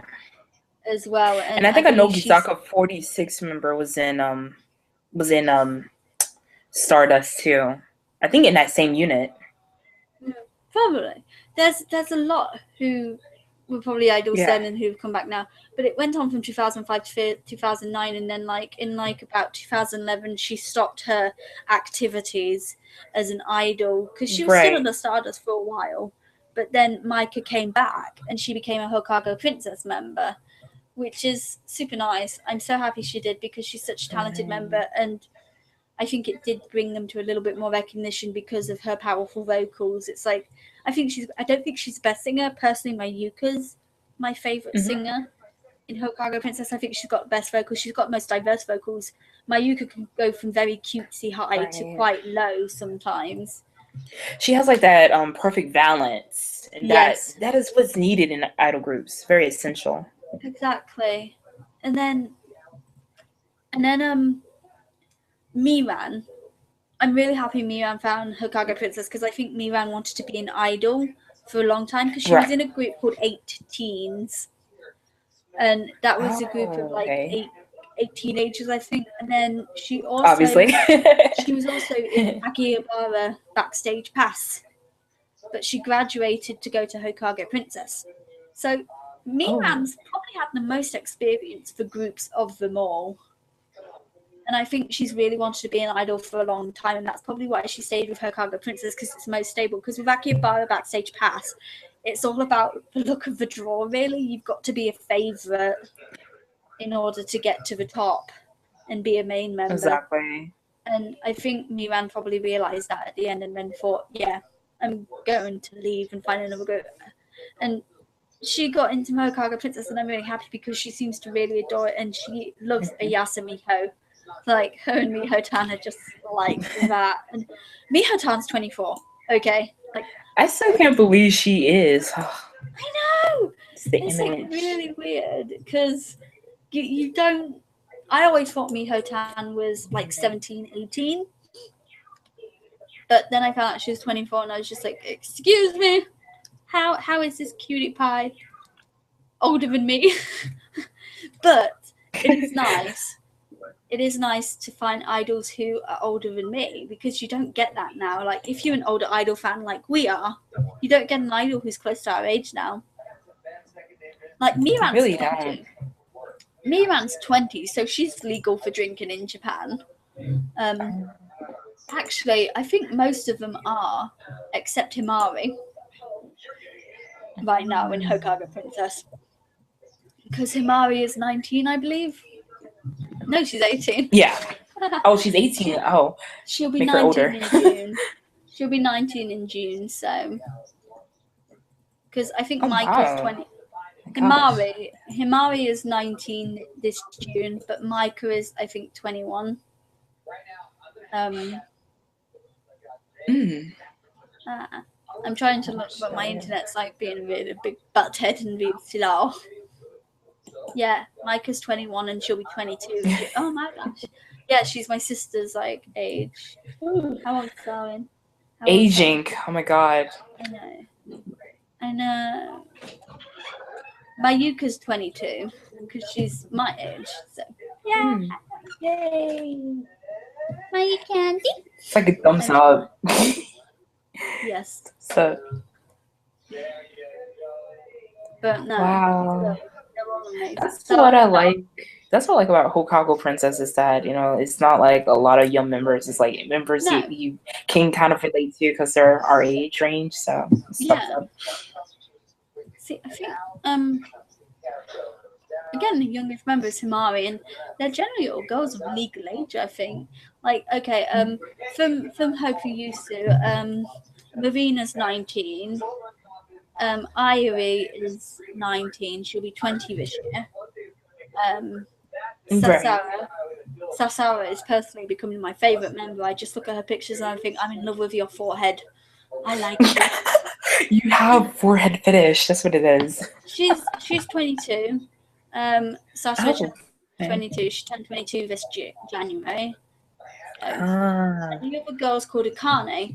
Haruno Akane. So. Oh. Yeah. And it's Soren who's like the leader. No, Saren's not. Saren's not leader. Saren's 23 though. I always thought Siren would be leader, but Akane. Oh, okay. Akane of Hopuryusu is 20, so she's actually the oldest member right now. Akane is of Hopuryusu, of the little new subunit that Marina's the leader of, kind of thing. Oh, okay, that makes sense. Okay, got it. Yeah. I don't know why, but it's like, like when you check out her tweets and stuff in a way, like she mostly promotes the group and she doesn't really put any personal air into her things. I don't know why, but I kept thinking she was like a leader. Saren, yeah, I can see Saren as a leader. To be honest, it's like she's not the second oldest now. It goes Nana, Miho, Nishishige, Miho Saho, and then Saori, because Saori is 24 this year. And then I think it's wow. And then it's Mike, and then it's Miran, and then it's Himari. Like the age range is kind of like all over the place a little bit, but it really is. It's so nice, and I think they're great. And then even the apprentice unit, they are all over the age of 18. Yeah. That's amazing. Yeah, it's like you don't really see that a lot with. I mean, you see that with some idol groups, but this one's kind of like spread out a little bit. Exactly, and it's really, really nice. Like especially with new units, it's like obviously chubbiness is a little bit different because they're all meant to be a bit older, I think, for chubbiness. But with Hokage Princess, with how cute and adorable it is, you kind of expect it to be a little bit younger. But it's not. Like the youngest member at the time when they debuted was 14 years old. The rest were, I think, about over the age of 16. So. True. And Nana was 21 at the time, which was quite old for the leader of a new group. So, I don't know. Oh, I did find the link to that website, Love Vampire. It's called Love Vampire, and it is Love Vampire. They do have the title in, like, I think kanji or hiragana, most likely kanji, but it is actually pronounced Love Vampire, and it will take you to a trailer. Ooh, that is so pretty! Oh my god, like the girl casted as her. Mm-hmm. She is really pretty. I want to do her makeup. I want her makeup. Okay. But yeah. No, it's really cute. And the trailer's nice as well. It doesn't show Hokage Princess, but apparently they are going to be in it, so you never know. Enough exposure for the girls, the better. Exactly. Like, I love them. I want them to be known. They really deserve it because they've been through so much. 4 years. 4 years is a long time for a group, I think. It really has. And they've been indies all this time. And it's not that they were an indies group from a big company. They were an indies group from themselves. Mm-hmm. They had a producer who was from a costume company. And exactly. He was their manager. And he had just found people who were good at video editing. I think he hired the people at Blue something. I think it might be Blue Clover. They're L-Float's Blue Clover management company. The people who manage L-Float, they're actually a music video company. They actually make music videos. That's what they do. And then I think they decided to just make their own idol group. And they were just like, here's L-Float. And L-Float are really good, to be honest. I love L-Float. Yeah, that reminds me. You probably need to send me some more videos of them because I keep forgetting about them. Like, I love the concept though; it's really refreshing. Like when I heard this. Yeah, little fairies. They're so good. Yeah, it's Blue Clover. That's Blue Clover. Okay. And that's the official channel, and it's pretty much got all of their videos on it. But their recent 2 videos, Scareh Night and Rise of Alice, have been picture videos. One is animated, but the other is just like a picture book, in a sense. And they both feature like their little mascot. They have a mascot that's a goblin, because they're fairies, but their mascot is a goblin, and that's how I see their manager as well. But in Rise of Alice, the goblin is Alice. and the fairies are various characters. The girls of Elfloat are various characters from the tale. There's a link. But it's a very good video, and I like their music because it's a little bit different. But this company has done videos for Ready Tokiso as well and Hokago Princess. But yeah, Hokago Princess were grassroots kind of thing. They didn't have a company backing them at all.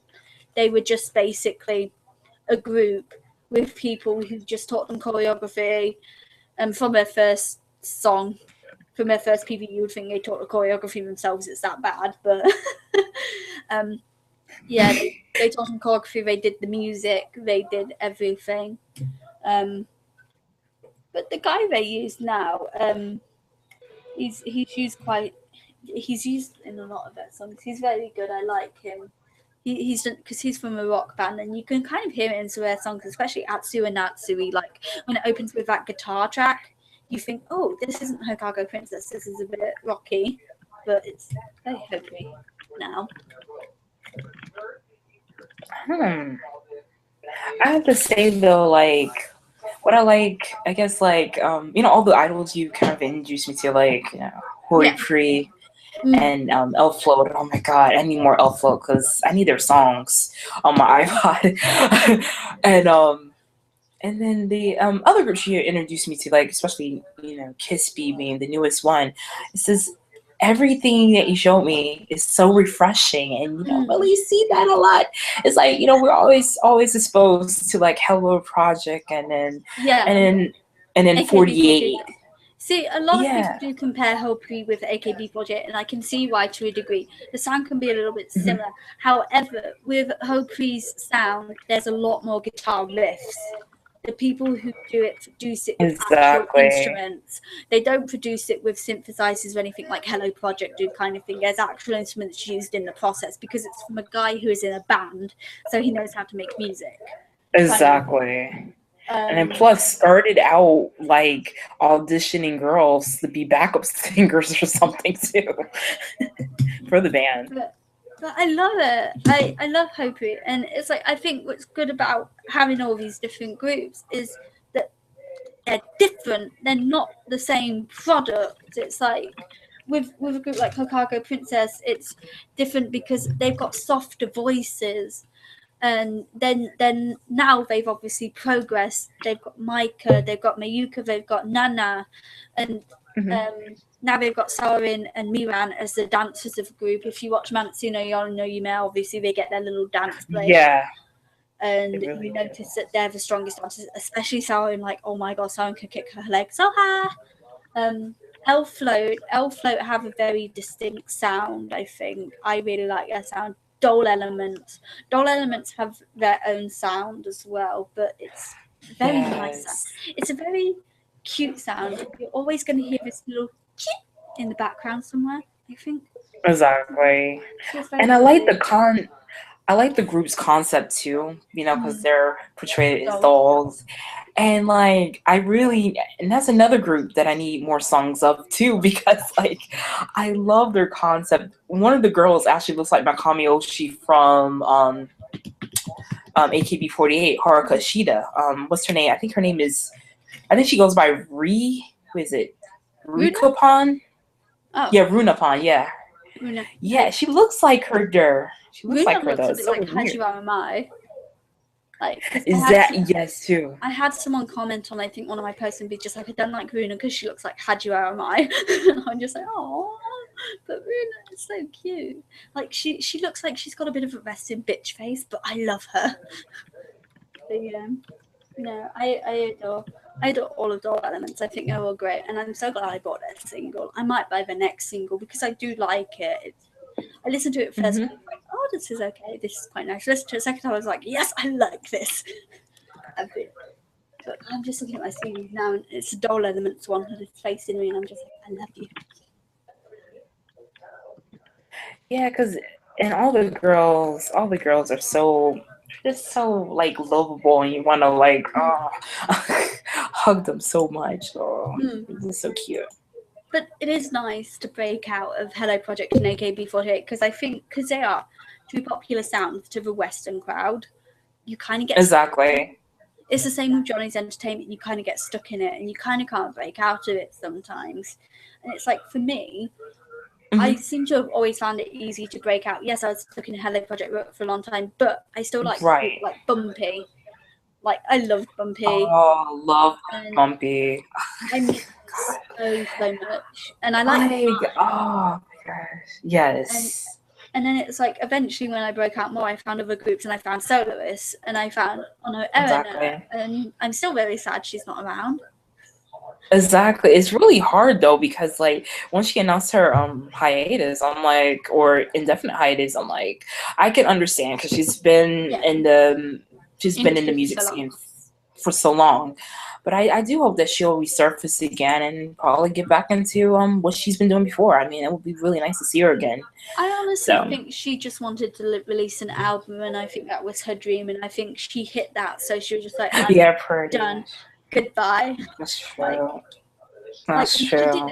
She did it, and she was very good. She had very great music, so that's what I miss. I miss her great music. I miss her personality. I miss how good she was on the camera. She was, and how beautiful she was. An idol, like much like Sayumi, she was a perfect idol in my opinion. Exactly. But with much like with Vienna Mano Arena, when I found Ono Arena, Ono Owner, I then found Yuka Ueno, and you found Yuka Ueno for that as well. Like, we lost an idol, we gained one. Yuka Ueno came around at the end of Emma Pion's career, and perfect timing, because Yuka Ueno is perfect, and she might last a long time because she doesn't seem to have idol status. I think she is an idol, but they don't try and portray her as one too much. She's more a drama That's actually idol. A good thing. Like, she's an actress idol. And King Records portray her more as an actress, because she sings theme tunes for movies and dramas and stuff. Like the new theme tune that she and buy that single, because it is beautiful. I actually did order it, so I'm waiting for it to come. So I'm. Did you get I think I missed out on it because like they only have a limit after a certain point. Yeah, but I'm just happy to get the CD, so I'm excited to get it. You'll love the CD, because honestly, like, even if you don't get free pictures of it in the lyric book, I think that's like perfect. Like you see, you get an image, and I have to say, like all of her singles so far, I love the photos for this particular single. Same. Because they're so pretty. This one looks like a fairy tale. This is the back. It's so pretty. Oh my gosh. I cannot wait to get it. Did you get the regular edition? I actually got the DVD one. You might have gotten. I probably did. I'm not sure. You know what? Let me look. Because I got it from CD Japan. Yeah, the reason for it, like, I don't know why. It's like regulars are cool, but it's like I guess getting the limited, because I like the DVDs to come with it, because you get the music video. So you don't always have the making of it too. You'll get the making of. You won't get the B-sides that I get. Yeah. Like, because they only included like the 2 songs. Right. The 2 songs that it is Hoshitachi no Moment and Slow Motion, but with the regular edition you've got 2 of the songs. But like Slow Motion is a cover, and so is I take that back. I do get they still had it. You get a picture that comes with the a picture, and actually the poster too. I think it's like a B3 size. That's pretty big. I'm gigantic. I've got the poster as well. I haven't put it up yet. I'm waiting until I get to my house next year for university. Oh, okay. And actually, nice. Because what I realized was like, oh goodness, like the posters that I have up now, like I want to take my Mori Musume one down and put hers in the place of it, because it looks so pretty. It's like an art piece, and I like it. Yeah. And don't get me wrong, I love my Mori Musume poster. I might get another frame for it in the future, but it's like right now I kind of want to get one put her in it. Put it in the spot. See, I definitely want a Yuka Ueno poster, and I'm glad it's going to be so big because then it will be like my main piece kind of thing. Exactly. It's like, It's kind of brings like the art in it.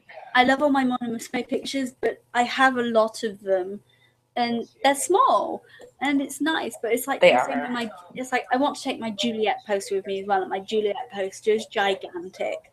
It's It a is B3. huge. It's B3 as well. That's how big the Yuka Ueno poster will be. Yeah, and I have like two B3 posters. One of well, you know, the Morning Musume one, which was autograph, has Mizuki on it, and the other one is Dream 5 with their, I think it was Hop Step Dance. It came with a B3 size too. Oh my god! No, it's just it's like oh my god. B3 is gigantic, and it's like I It's can't wait to huge. put posters up in my new place because it will be fun, and I will be so excited to do it. Exactly. And then you have like the space and everything, and Hori Pri will be there Oh, if too. only I could get Hopi. If only I could get Hopi posters, I would be so happy. I'd be just like Hopi everywhere. That would be nice, though. I just printed like 2 pictures of the Hopi, and they're really tiny, like they're over there. They're those 2 in the little corner there. They're my Hopi pictures that I printed off myself because I was like, I need Hopi on my wall. Oh, So it's like the one thing for me. Like, I really want a Tokyo Girl style poster. However, for some reason, I don't know why, but like, even though I don't have it, I'm trying not to put like too much idol posters on my wall because there's so many groups I like. But like, yeah, I guess like the top primary ones, definitely Yuka is going in that frame. But I think the one thing I did put up on my wall was my Tokyo Girl style muffler towel. So I put that in the place of it. So hey, it's better than a poster. So at least it shows, hey, I love them. It's on the wall. yeah. See, I would love a Doll Elements poster if I could get one, because I would like posters for the fandoms that I'm in. And currently, my primary fandoms are currently the Morning Musume, sometimes Kyoto, and I do have Kyoto posters. I've also got a big poster from one of their lives, from one of their Paris lives, because my friend gave it to me. So I've got to put that up somewhere. And then Nice. I want posters of Hokkaido Princess as well, but obviously I can't get them. And Yuka Ueno and Doll Elements because they're what I love. And it's like I would like to show that I love it. Sadly, you can't always, but Yeah, true. hence why I talk about the CDs. Yeah, because it's like I noticed lately when it comes to idol collecting altogether, I used to like photos, and I mean I still keep particular ones that people give me as gifts, but like everything else, like I don't know, like the things I sold, I just keep it to a minimum. I think the only things I really want now are like CDs or uchiwas. I love uchiwas, so I have like a buttload of them. I would love an uchiwa, but I'm never gonna really get one because I think they're too expensive for what they are. But I love CDs. I love physical CDs. It's like I'll get iTunes sometimes. Like I got Gems on iTunes because they only ever had Blu-ray edition for the single that I wanted, Starshine Story, and I can't use Blu-ray, so it's like I'll instead buy it on iTunes. And I love that song, and I love its coupling song. They're both they're just really great, and Gem's a really great group. Yes, exactly. And it's so funny. Like I remember, like, I guess when it comes to like Idol Street, speaking of Jim, is like I started out with loving Supergirls, and lately my love for Supergirls has declined because it's like there's like a few singles I like of theirs, and then other stuff I can't really get into fully. But I'll always love Ami in the group because she's just so adorable, and I have her photo book, so I love her so much. But like after I haven't really been listening to them up as of late, Gim has been that one group that's kind of keeping me kind of following Idol Street a little bit more because it's like their music is so good, and it's in my element. I love their energy and the sound, and I love all of the members as a whole, and not just selected members. I love all of the girls all together. And then Cheeky Parade is another group, which is kind of an off and on because sometimes Yeah. I love Bun Bun Nine when it came out. That was like my favorite song, but like um or Cheeky Dreamer, which is another good one, but it's like everything else is kind of like I don't like all of the tracks. It's kind of sad, but it's just like Jim is that one group. I love everything about it. Yeah. See, I don't follow Supergirls anymore because there's a point where I was very casual with them, and then it went on and off, and then suddenly it just Exactly. That's how I felt too. like they just got really boring. And then it's the same with Fairies. Fairies, I'm still very on off with. It's like at first I really didn't like Fairies and I refused to listen to them, and then Tweet Dream came out and they kind of screwed everything up for me. And they made me like them. So it's like I'm still very on off of them. I think I like their newest song. I did not like Bling Bling My Love. That is a very bad song. You know, that's a funny story. For some reason, I will be honest, I was like, yeah, I didn't really like Bling Bling My Love because it just sounded weird. But like, for some reason, I watched the dance practice and how much hard they were working on it. And then I couldn't help but fall in love and like the song. So it's not my favorite song, but I can tolerate it now than I could before. Yeah. And everything else, like their other single, Kiss Me Babe, which is, I don't know, it's okay. It's not my favorite. So I'm hoping their next release will be something that'll really spark me all the way. But I still follow them and I still love them. So see, that's good. It's like I think Fairies are nice. They're just not my favorite. And I am just currently looking on my week's keywords for my blog because I sometimes do that, and you know I post them sometimes because they're sometimes really funny. Yeah. I've got a few new ones. These are great. Okay, right. There's AOA, which is Eight of Angels from that one PPV I did. Asses Pics. Great, thank you. As Asian Teen Senior Idol. Thank you. Photo Sexy Star Movie J-Pop. Oh, look, there's one that says girls don't pee. What? I am single because I trust you. I simply look damn good, you bitch. I'm posting this because this is great. This is really funny. And then there's one which will make a lot of people sad. Someone put Is Berry's Cobra on hiatus. Wow. So That's I'm going to make a lot of people sad today, but my things have just gotten really... Because the fact is, some of these actually don't, like, relate to, you know, my blog sometimes. There's HKT48 War Push Envy, which I mean Sakura Gamina de Tabata Tala. Yo, I love that song so much. Yeah, someone's just. I love that one.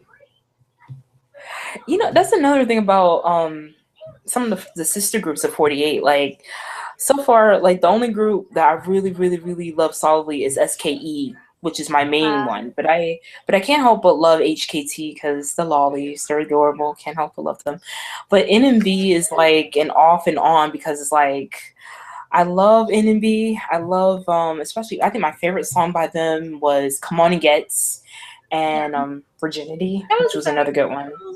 Like Come On and Gets was a very good song. When I did eventually watch it and listen to it, I was just like, this is amazing. Exactly. Because I was around for their because they debuted around 2011, didn't they? That's correct. Mm-hmm. I didn't like their debut. I liked their second song. I forget what it was called. It was a cheerleader. I think it was called Oh My God. Oh my God. Yeah. Oh my God. I liked that one, but I still didn't think they were great. And then it was like, I just eventually it's like NMB kind of filtered, and they were just like, yeah, we're getting into your system. Exactly. You know what's so funny? Like their latest single called "Don't Look Back" is something I actually like, but it didn't really. They got beat by my favorite group, SKE, with their single. Yeah. So it's like I don't know why I couldn't help but love "Don't Look Back" because I love the how do you call it, the photography for it, and it just looked pretty cool. If you know like the filters and everything. Yeah, I did watch Don't Look Back and I liked it. I wish they used the kind of red more because I think that kind of thing, it's very Sin City and it's very pretty. Very stylish. Exactly. That's what I was thinking. I love Sin City. That movie was amazing. So it kind of gave that that edge to it. Hold on, let me go put the lights on because it's like dark in my room. Actually, you're disappearing in your room. What?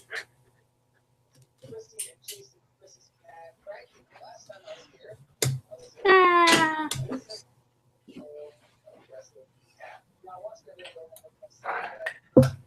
Okay.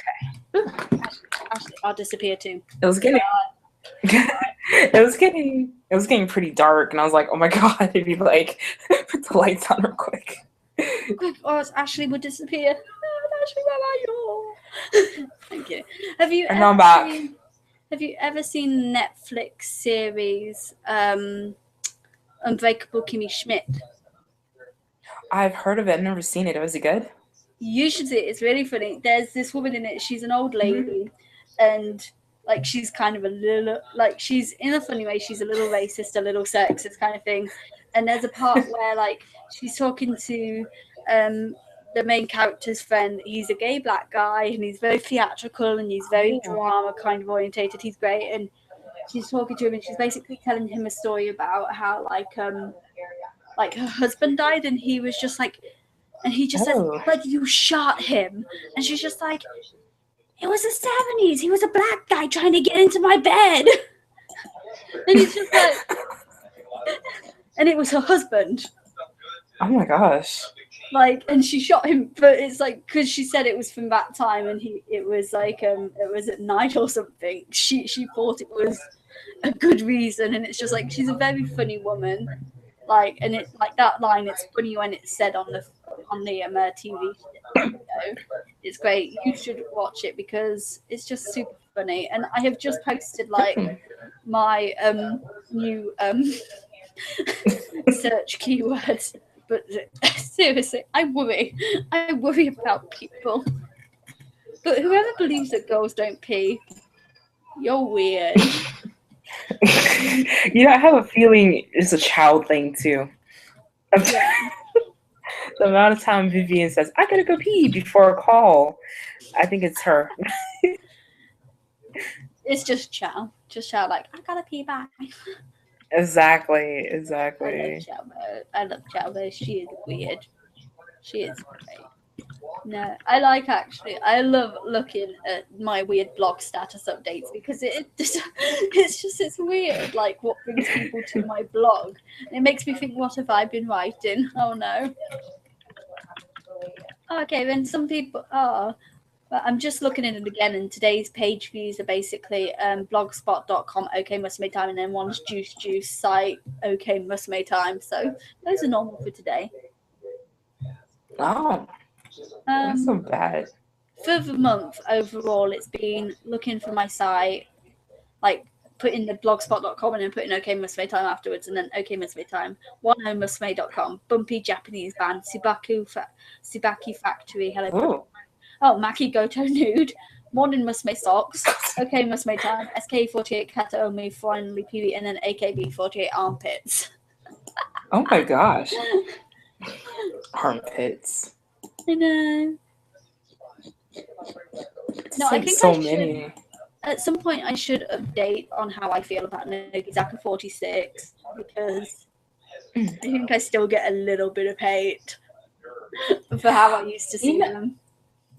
Yeah, I will say, like, with Nogizaka 46, it's just an ongoing try. Like, I keep trying and trying to get into them. Like, at one point, I thought, after, was it Natsu, Free, wait, what's it called? Natsu, no Carefree Easy. or thing? Yeah, no, Easy. I'm about to say Carefree. When that song came out, I felt, I loved the concept. And then the last song that came out with a very beautiful video, it was nice, but then for some reason, it's just hard for me to get into them. And then I feel like at the point I shouldn't really try. You know, like when you really can't get in a group, don't even try. Don't even try it. And that's something I've learned recently. Like if I try, I gave it my good try. I just can't get into Nogizaka, but everyone likes them, so I can't, say, hey, oh, they're a horrible group or anything. I mean, people like them. They like them. I respect that. But it's like, for me, it's like, See, no. I've always respected that. And when I did like my top 5 worst PVs back in 2012, I think people didn't realize that like when I state my opinion, I don't expect them to take it like overly seriously all the time, or to think that what I'm saying is wrong, because I never say anything that like I will never say my opinion is law, because we all have our own opinions and we're allowed to give them. Exactly. But I'll never take that video down either, because I'm not ashamed of it, for one. Oh, definitely not. But it's like, and also all that hate that people put on it, because I do get a lot of hate on that video still. It's like, it hasn't stopped me doing videos. So I've never done another top 10 or top 5 again though since, but that is actually because I've never really had the time. It's like, it's very frustrating doing that and doing a blog, because at the end of December with my blog, I not only do my Christmas songs reviews, but I also do like the end of year blogging things, like my favorite groups, favorite songs, kind of thing. So it's very difficult to also do videos. Yeah, it's kind of funny. Like, that's why, like, I really like, you kind of inspire me with writing and your blog and stuff, because it's just really, it's just your writing style for one thing, and the content that you put up is always so high quality and good. So I really enjoy it, and it's like, for me, the hardest thing is like lately, I've been working on, like, I'm kind of a contributor for, like, what is it, the New School Kaiden. New School Kaiden. Yeah, I joining. I might. You should. As like a guest contributor, not like a full contributor. That's what I'm doing. I don't think I could do that, because I'm trying to help contribute to Idle-Minded and Selective Hearing, and I can't do it all the time. And it's like, I keep trying to think, oh, I want to put Selective Hearing, but I don't, and then I just I feel like a failure. So I'm gonna try and help. Yeah, that's how I feel. Like, I feel like I'm just like a contributor, but like, I've been doing like this series with Dream 5. Like, the first thing I wrote was about kind of like giving I can say, a brief overview of the group as a whole, like, you know, talking about the history a little bit, touching on the members, talking about, you know, like my song picks. And then I'm writing a second part where I'm going more in depth about the members, kind of learning about the members, where they came from and stuff. And that's when I got the writer's block, and that's what took me so long to finish it, because it's like, I had a deadline, but I can never. Sometimes it happens. It's like, I get writer's block a lot, and when I get my writer's block, I actually do videos instead. But if I start writing again, I generally have a video block. It's how I work. It's like, recently I've been writing, so I've actually had a video block. I'm still having a bit of a video block, but I think what didn't help with my video block was that I got sick with tonsillitis, obviously, a few weeks ago. Oh gosh, that's so bad. It was the first time I ever had it, so it's really bad. But and then after tonsillitis, I got a really bad rash, and that kind of hindered things, because it really hurt to just move, and because it was all over, because I had an allergic reaction. And then after that, when I was trying to get my videos onto everything, my camera wouldn't work, so I couldn't get my videos onto my computer. And I'm going to try again at some point, but not yet. I've actually recently I did a video today where I basically explained updates on my life, like saying I've had tonsillitis and I went home because my sister's had a baby, kind of thing. And I had essays to do as well, and I had the essays to do whilst I was sick. Oh, goodness. That was fun. And with tonsillitis, I had a high fever as well, so I had to sleep a lot. So I got tired. Yeah, because one thing that I've noticed too is, like, with me, like, when it comes to writing, I'm just very slow with it. I don't really put a lot out. Yeah, I don't really put a lot into it. I haven't really wrote as much for NSK, which I need to, because I love them so much, because I love, their ideal and stuff, and I love Selective Hearing and all these other blogs alike, and it's just so great. And it's a great inspiration for me, because I feel like, I wish I can be like Chima and make, videos and have that have that writer's niche a little bit more. But it's just challenging, but I don't want to give up on it, because I like it and I want to continue with it. Now, one thing I have successfully finished is a piece about Siri Bit. It was like in collaboration with another member with Yeah. of NSK. So I guess we have to wait for that one to get posted. But when this is up, I'll see a link of it. But it was fun writing about it. It was just it's kind of simple because it's more like introduction of a new group, and I really want to do that for another idol group called Linda Sanse, which right No, now they're kind of. I know who you're talking about because I have one of their songs. I think I have their first song, and sometimes when I put my Mhm. Windows Media Player onto random, the second song that comes in is Linda Sansai's first song that they've ever done. Yeah. I actually really enjoy it. I love it too, and I love the concept because, they're not pushing to be like, any other idol group. Their goal is to kind of spread their culture of being Brazilian into their music. So they consider themselves like a Brazilian pop group, as if a J-pop group, but they still have, the J-pop edge to it. And Yeah. I like all the songs that they come up with, even though it's kind of quirky as it is. And I'm hoping that they will release a song soon. It's just right now they're just kind of slow with getting things up. And after one of their members graduated, which was Naomi, she graduated like in December just to Yeah. concentrate on her studies and I stuff. heard. Yeah.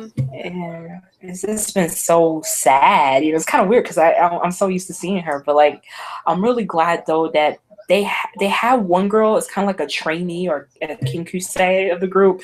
I'm hoping that the more she keeps performing with them, that she will get her spot into the group Yeah. as a whole. So Yeah. I look forward to seeing more. And I only got one CD of their song. I think it was like the third song they ever released, and I think it's called Hanaku Machine, which is really good song. Yep. Yeah. No, obviously, as we know, I write obviously for Idle Mind Selective Hint. I also write for Necopop, but I've actually got to email the owner of Necopop because I haven't written for about a year, and I haven't updated him on it because I started university obviously, and he knew I was busy, and I'm just gonna leave it because whilst I like Necopop, it's a little bit stricter because Oh, really?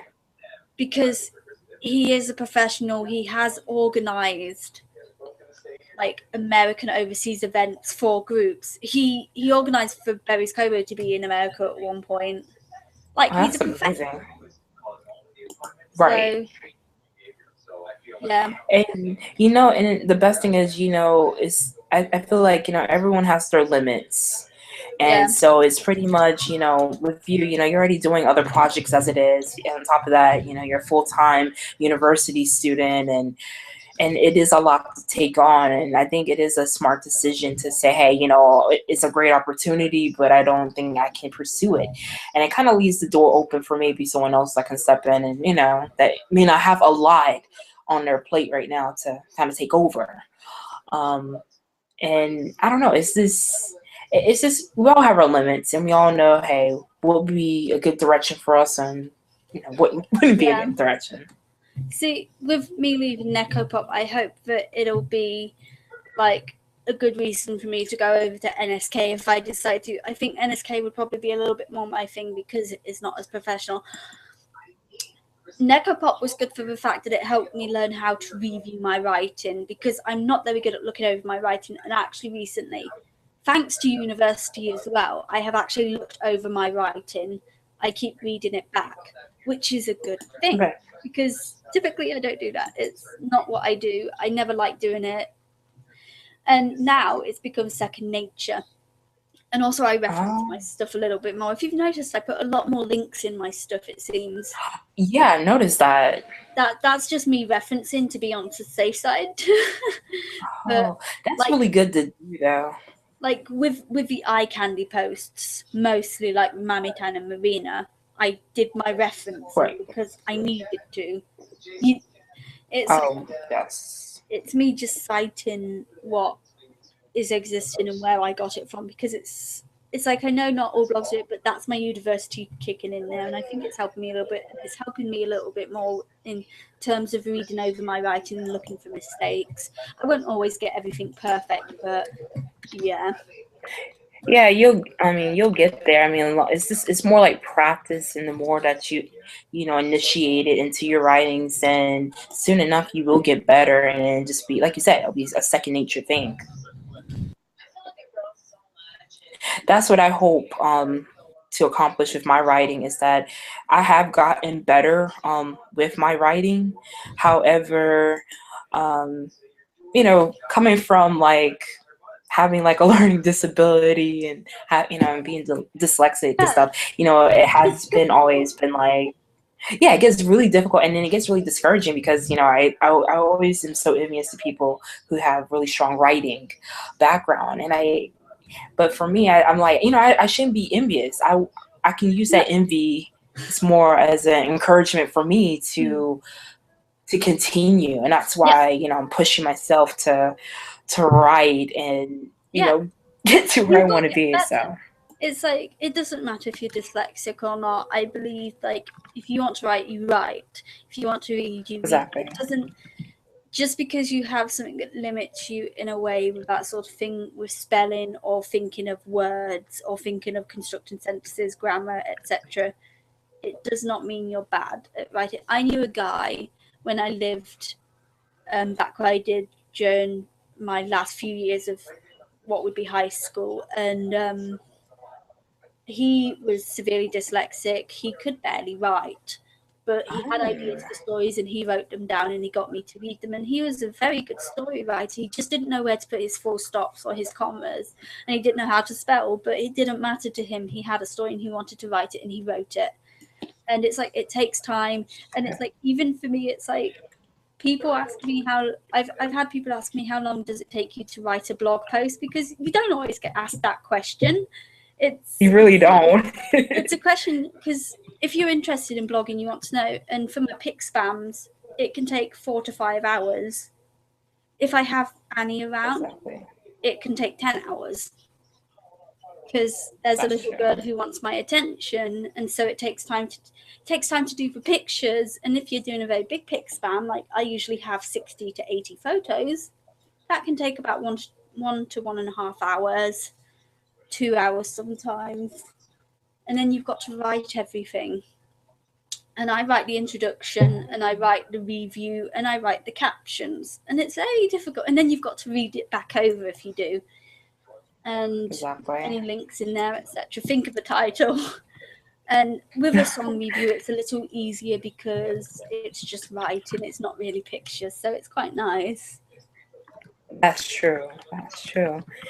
And it's like, and especially like when it comes to the subject of what you want to write about, it's like, for me, idols are just a bit easier, but it's still challenging for me because sometimes I want to write, because I think not only, I feel like when you're writing, especially on a collaborative blog or um, you know, different blogs alike. You feel like you have to not only think about yourself, but you have to think about how is the general audience going to perceive my writing, and it feels, that's when a lot of pressure comes in for me. But I know that I can do it. I just gotta push myself a little bit harder to get more content up, which is, I think, my issue at this moment. But I'll get up there. It just takes time.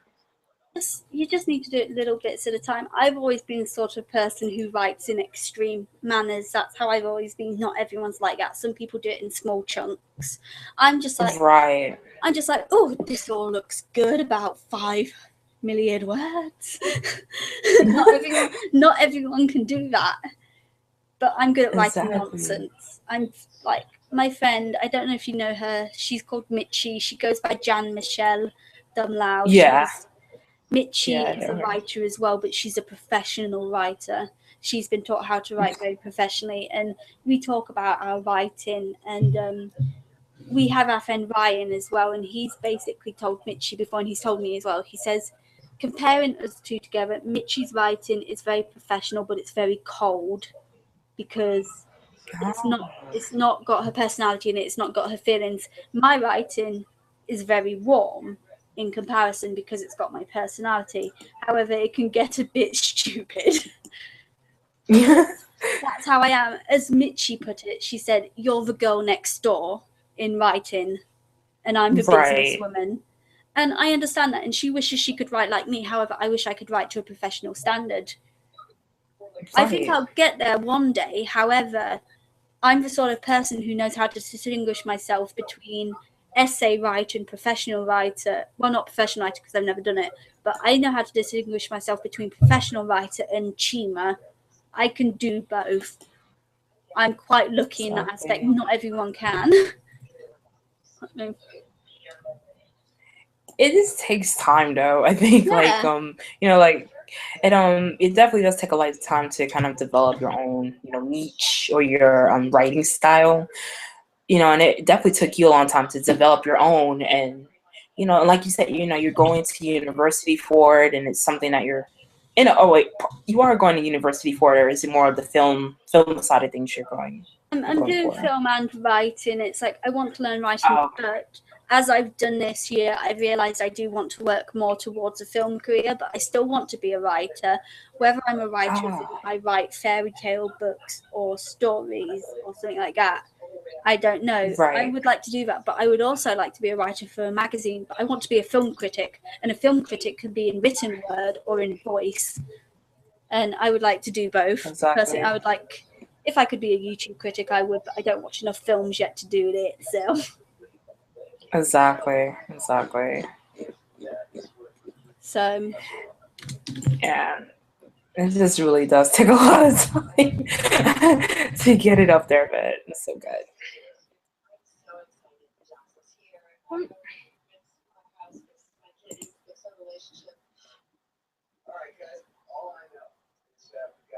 It looks cool. Yeah. But it's like, as you say, writing takes time. It's like I didn't learn to write in a day. I started writing when I was 7 and I've slowly built it up. And when I did fan fiction, I was terrible at it at first, but I didn't think I was because I was writing then and I thought, yay, this is great. And now I look back at it and I'm just like, oh my God, no. But you improve. And it's like I see improvement. Exactly. And I don't believe in taking down any of my old posts. I've only ever taken down a post because someone's asked me, because she needed me to.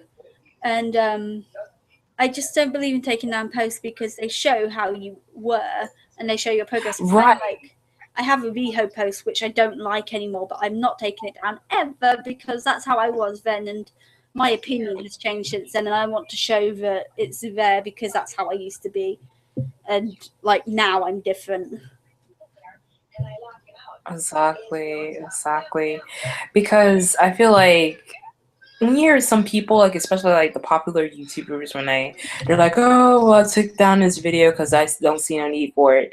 But then I find it silly to take it down because it's like, what are you hiding? Or I just think it's good to keep it up because it kind of shows a progression of like, okay, this is how I was before. This is how I am now. And that is a part of your history. That's pretty much what it is.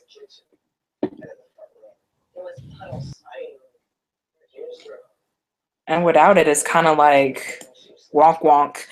See, I have a makeup channel on YouTube that I don't do anymore, and it's like I'm not taking those videos down because it's just like, why? I didn't know you had a makeup channel. Link me. It's really old. That said, I did do a pancakey inspired makeup tutorial. Ooh. Pancakey. But yeah, this was when I was really young. I started when I was like 16, 17. So yeah, let me. As makeup channels. But I haven't done it in yonks. Oh my gosh, my last update was 2 years ago, and I was really terrible. Oh my gosh. So, speaking of channels, like, remember the banner you made for me, and then the stuff I said you put on it? Because like my channel, Scareh 17, I wanted to I got inspired because I mean, I love, I want to be able to put videos up, but I feel like the Yeah. things that I wanted to pursue at first I wanted to do, like how people do like Let's Plays and stuff on their channel. Yeah. I did a little bit of that, but then I got a copyright for it, so I'm just like, well, I can't do this anymore. And then while a lot of people kept commenting saying like, well, you can always, edit them, put like different music in the background and stuff, and then or you can use Daily Motion and upload the stuff. And then I realized, honestly, I love my channel too much. I had my channel since 2006, and Okay. I mean, as much as I love games and stuff, I don't want to put my channel in jeopardy anymore. I mean, I've never gotten a strike on a channel at all, and it's just, I don't know, it's just very scary, and I don't want to go through that again. And and that's why it kind of takes me a long time to like figure out, okay, what I want to do. I want to do some kind of vlogs, but like, what can I talk about? And I feel like I have a lot of passion for Ultimate games because I want to talk about Ultimate games still, Do it. but I want to do it, and that's what I want to do. I want to do like top 10s, like, my favorite games, favorite guys, favorite games I don't like, that stuff. And I definitely want to incorporate it. And, sometimes I worry about, will the audience like it? But at the end of the day, you want to do something that you love. And if it's reflected in your videos. Oh, you okay? Yeah, I dropped my phone because I'm looking at my my game. You reminded me to check my Midnight Cinderella. Oh yes! Oh my god, I need to play that because I have it downloaded, but I need to play it. They recently opened Is up it good? a new guy. Yeah, I recently finished my route with Leo. Like, because you can get 2 routes. You can get 3 routes actually. You get the honey route, you get the sweet route, and then you can get the secret ending. I finished the honey route with Leo because apparently that's a better route to go. I do have walkthroughs to help me, but they've actually recently opened up a new guy, Byron. He's the king of like your enemy country, and I'm on that route now. Like, oh, nice. So he's my second ever, and it's like nice because you actually get to customize your little avatar and everything. It's really cute. Yeah, that's the plus side of especially the free apps. They're really good. Yeah. I think I would say the worst experience I had with a free app, it was a Shall We Date one. It was called Destiny Ninja. It was the very first one I played before I found Voltage. Yeah. The one thing I liked it, the guys were appealing and stuff. The only issue was the stupid thing was you had to play these mini games in order to progress to the story, and you had to use the gold that you use or your tokens to go through it. And if you fail, you have to go through it again. And I hated it. I'm just like, oh. And that's when it got me to like, well, I'm gonna have to use my money to like get enough so I can get through it. And I did one route and I'm like, never again. And that's my least favorite app now because of that reason. But like, there are other great apps like there, like the one that you're playing. That's actually a very good one because I like the customization of the avatar and stuff. And it's beautiful. Plus, you don't have to. Yes, and on top of that, you don't have to waste tokens to get through a next level in order to play the game. It's stupid. Like, I have actually spent money on this, but it's like I feel that it's worth it to a degree because I am putting a lot of time into it and I actually really enjoy it. Exactly. And I believe that if you enjoy it, you can pay for it. And it is to kind of help me sometimes in getting some things. Like, because they have these random events, and one of the events, I nearly didn't finish it. And I finished it purely because I did buy, like, some things to be able to get my personal race up. But I enjoy it. But yeah, no, I have linked my YouTube for you for Kelly X Sunshine Drops. That was my YouTube channel back in the day. Awesome. The first ever video. I've been on YouTube since I was 13. I've been on since 2006. But my first ever channel, I lost the password to it because I refused to update my password to something new because it used to have just a 4-letter password and they wanted me to update it to 6 letters or more, and I never did. And then they locked my account and I forgot. Oh my gosh. And I couldn't get it back. The email address I had was totally shot down by Hotmail. Hotmail completely destroyed my email address and I don't know why. because I still used it, and they just shut it down. And Oh, I think, and okay. actually, that channel, that first ever channel, has been taken off completely. Like, I think they just closed it, and I don't know why. But and I miss. I'm sorry. No, I was looking at your channel and I'm just like, oh my god, there's a little. It's like a little Chima, like Chima 5 years ago. So I call you the little Chi. Yeah, I was. That said, I haven't really changed that much in terms of looks. I think I just look a little bit younger. Like, I look at myself sometimes from then, and I'm just like, I wish I looked like that now. Yeah, and that's what it is. But still, I'm just like, oh my god, like yeah, Chima used to be. I was a lot skinnier then. Actually, I was a size 8. In the UK, a Oh size 8. wow. A size 8 in the UK is very tiny. I think it's essentially your size 4. Yeah, that's I think it's correct. your size 4. Yeah, I'm a size 12 to Wow. 14 now. So Oh wow. I'm a little bit bigger, but I had a very big metabolism back then. I do miss doing makeup videos, Oh. and sometimes I think, yes, I want to do it again, but then I think, no, I It's don't. kind of like, yeah, it's kind of like, makeup is something that you enjoy, but it's like, am I gonna put yeah, I'm gonna put like a lot into it. And I think like what you're doing now, what you're pursuing, not only with, your blog and kind of focusing on idols a little bit, but other stuff in between. I think that's more the route that you're, going with.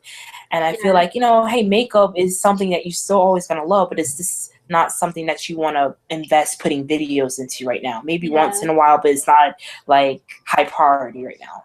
Other stuff is.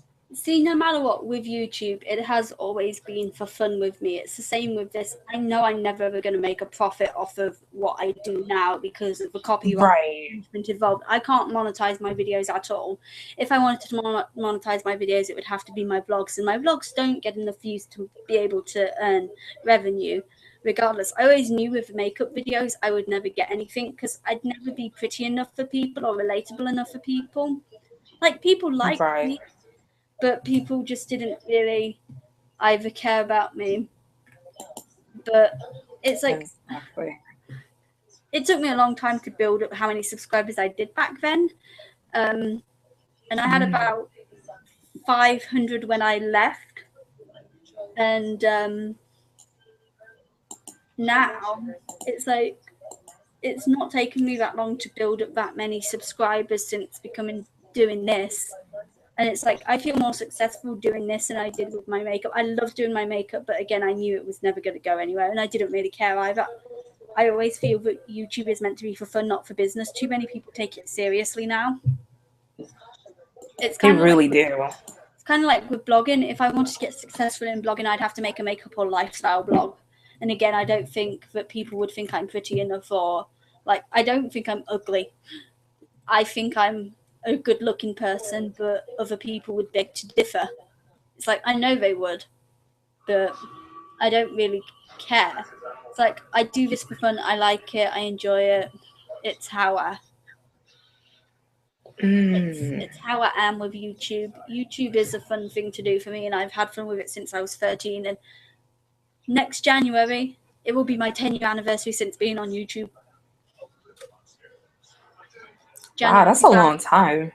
I came on January 2006. If you came on during 2006, in 2016, you'll have 10 years on YouTube. Yeah, because I think it is 10 years. I think for me, oh goodness, what is it? See, what was it? If I can remember correctly, yeah, I opened my channel in October 6th, 2006. I've done it longer than you.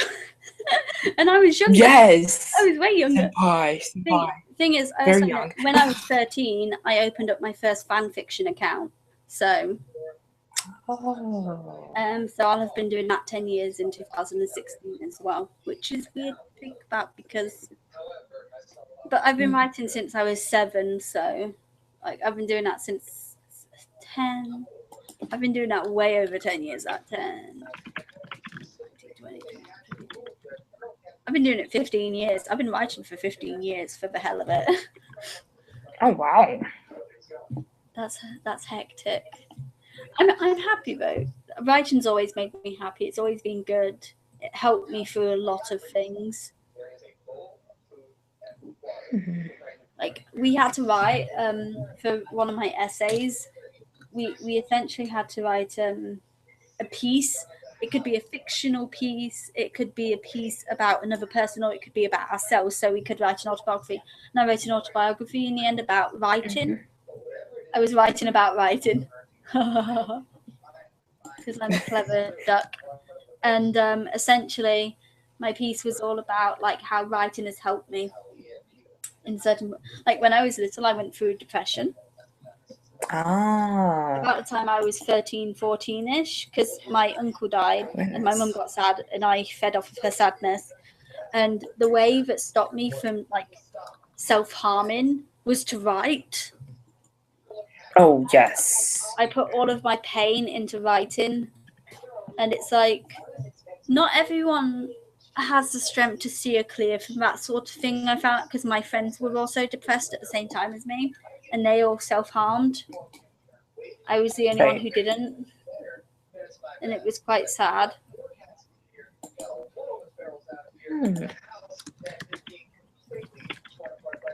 Speaking of fan fictions, I'm gonna send you a link of mine. I think only did one thing, but oh man, I just now found it. I'm just like, let me see what this looks like. Do you want me to find mine for you? Yes. This is so bad. This is so bad. This is so bad. Oh my god! Because how many? I've written over 50 stories. Oh. I only did one. I've I have the written- third chapter. I had like the third chapter to this fan fiction, but I never really posted it. Like, oh, I need to put this up there or something. Author has written 61 stories. Oh my god! Holy crap, woman! I've left a lot of them without endings, and it's pissing a lot of people off. I still get reviews for people saying, "Please finish now." You promised. And I'm just like, I didn't update that 2 years ago. Do you think I'm going to update it now? I did promise, and I feel bad that I've not updated it, but I kind of overexerted myself. You know when you get to a point where you do something so much that eventually you start to hate it? Right, yes. That happened with me and my writing. That's why I actually went to blogging. Oh. Like, if I stop writing in one version, I stop writing. It's like, as I said with my videos, if I get writer's block, I do videos. If I don't do videos, I do writing. With writing, it's really weird. I've done fan fiction since I was 13 again. I haven't done it for a year now, that's the longest, and I did it on another account as well, because I have 2 accounts. But so I've done more stories than I should have. But but in 2011, when I started my blog writing, it was then that my writing with fan fiction was actually getting very, very low. And then when I did fan fiction writing again, about 2013-ish, I stopped blogging for a bit. So that's kind of how I work. If I'm doing one thing, I don't do another, because it kind of screws up how I think. Oh, that said, some of the songs I've listened to have really helped me. Like, I don't know, have you ever heard that Acid Black Cherry song called Yes? Yeah, I have heard of it, yeah. Because I know I posted about it, and I know I reviewed it, because I love that song. Okay, it's amazing, and I wrote a story based on it. Have you ever read Gakko and Alice? I've heard of it. I've only read like maybe 2 or 3 volumes of it, but I haven't finished it. That's what most of my fan fiction is based on, because I was a really big fan of it, and then my fan eventually filtered out. That reminds me. I remember you did like a few Facebook posts about how you finished the series or something, or you finished reading it or something. Yes. Gaku and Alice. Yeah, I finished Gaku and Alice because, and I just think something's wrong. When I was actually one of the stories that I haven't finished, I was planning it, and in it, one of the characters from the manga series had a baby with another character, and at the very end of this manga, I found out that character's had a baby with the same character that I had paired her with, and I was just like, holy shit, I predicted something. It was really weird because I planned it for my story and then it just happened in the one. Oh my gosh. Oh. For some reason, I'm looking at my old fanfiction name, and I really forgot how I came up with it. I like that name, and I'm actually going to use that name for my Steam account. Oh. I've been through so many name changes. I went through a lot of name changes, and then I just stuck with Blue Niagara, and I've never spelled Niagara correctly. I never knew how to spell Niagara because it's Niagara. Yeah. And so I've always kept. I realized something. It's like like with your channel, your blog, and your Twitter, you know how it's kind of good to have the same name because it's in a way you're branding yourself. And I feel like lately with my Twitter name, which is Asudoki, I'm so attached to it, and even though at times I want to change it for some odd reason, but then I want to keep up with it because hey, I'm using it for everything else, so keep it the same. It's cute, but it's original, and no one else has it. Yeah, it's like I'm recently having a struggle with, do I change my name to how I want it to be? Because on Selective Hearing, I have actually now changed my handle to Kelly May Matt. It is now my name. It's not Chima anymore. I'm going to keep it like that on Selective Hearing, and if I go to NSK, it will be my name. It will not be Chima. Because I want, on these sites especially, I'm probably going to reference them if I ever go for writing jobs. Probably not my own blog. If I do send my own blog, I'll send my own blog. But I'll still be Chima on that blog. I'm never going to stray away from Chima, but I am having I'm probably never going to change my Twitter name from Chima. I'm probably going to keep OK Most of My Time and my Twitter as Chima, but for other blogs, like with Neko Pop, I was Kelly May Matt. I don't know if I'll do it for Idle Minded, but I would like to try and be a little bit more professional. Oh, exactly. So that's how it is. Right, I'm probably going to go off because I need to write an email to David of Neko Pop telling him that I'm going to stop writing. He deserves to. But yeah. Okay. But also, I'm getting fun. It's nearly 2 a.m. I've had fun too. We'll have to do this another time. It doesn't matter if I don't get viewers. Definitely. As long as I've got Ashley. Me and Ashley. And then sometimes Vivian coming in going, la la la la la la, bye. We just get out of here. Yes. Get out. Get out. She's the ghetto. I love my Vivian. She is the ghetto. You are now one day closer to eating your next plate of nachos. This is the most hopeful thing. But if I die tomorrow, I've never eaten then tomorrow's nacho. Look at it. Exactly. I'm just reading Tumblr things on Facebook. It's great. It's perfect. Yes. I know. But yeah. It was fun. Yes! I've had fun. We'll definitely have to do this again. We will. Idle talk and writing talk and video talk and pizza and just. Next time we should just bring snacks and be just like, no. Yeah. Have a snack party. Yes. Oh my God, that'd be perfect. I should actually one time put a video up on my YouTube saying I will start doing live streams. So start tuning in, buggers. Love you. Just. Yeah. Anyways, yes. I have to say to Tati because it's a little late. I need a drink. I'm a bit parched now from talking so much. Me too. So let's go get it. That's not alcoholic because we're good. Exactly. We need to sleep, be able to sleep and not be up in weird hours. I'm always up at weird hours, but yeah, no. I've got to get this emailed. What time is it for you? It is 9 o'clock, 9 p.m. Okay, so David might get this when I send it to him. But yeah, Mhm. because he's in America too. So yeah. Yeah, so he'll get it. He'll get it. Anyways, I will see you next Alright. time, child. And we will have to get Vivian Bye. to stay a bit longer than 10 seconds for crying out loud. Right. Exactly. I love her. She's a bit weird. Right, Jada, get a drink. All right, Love- we'll do. Dream 5. G5, Bye-bye. Joss. Bye.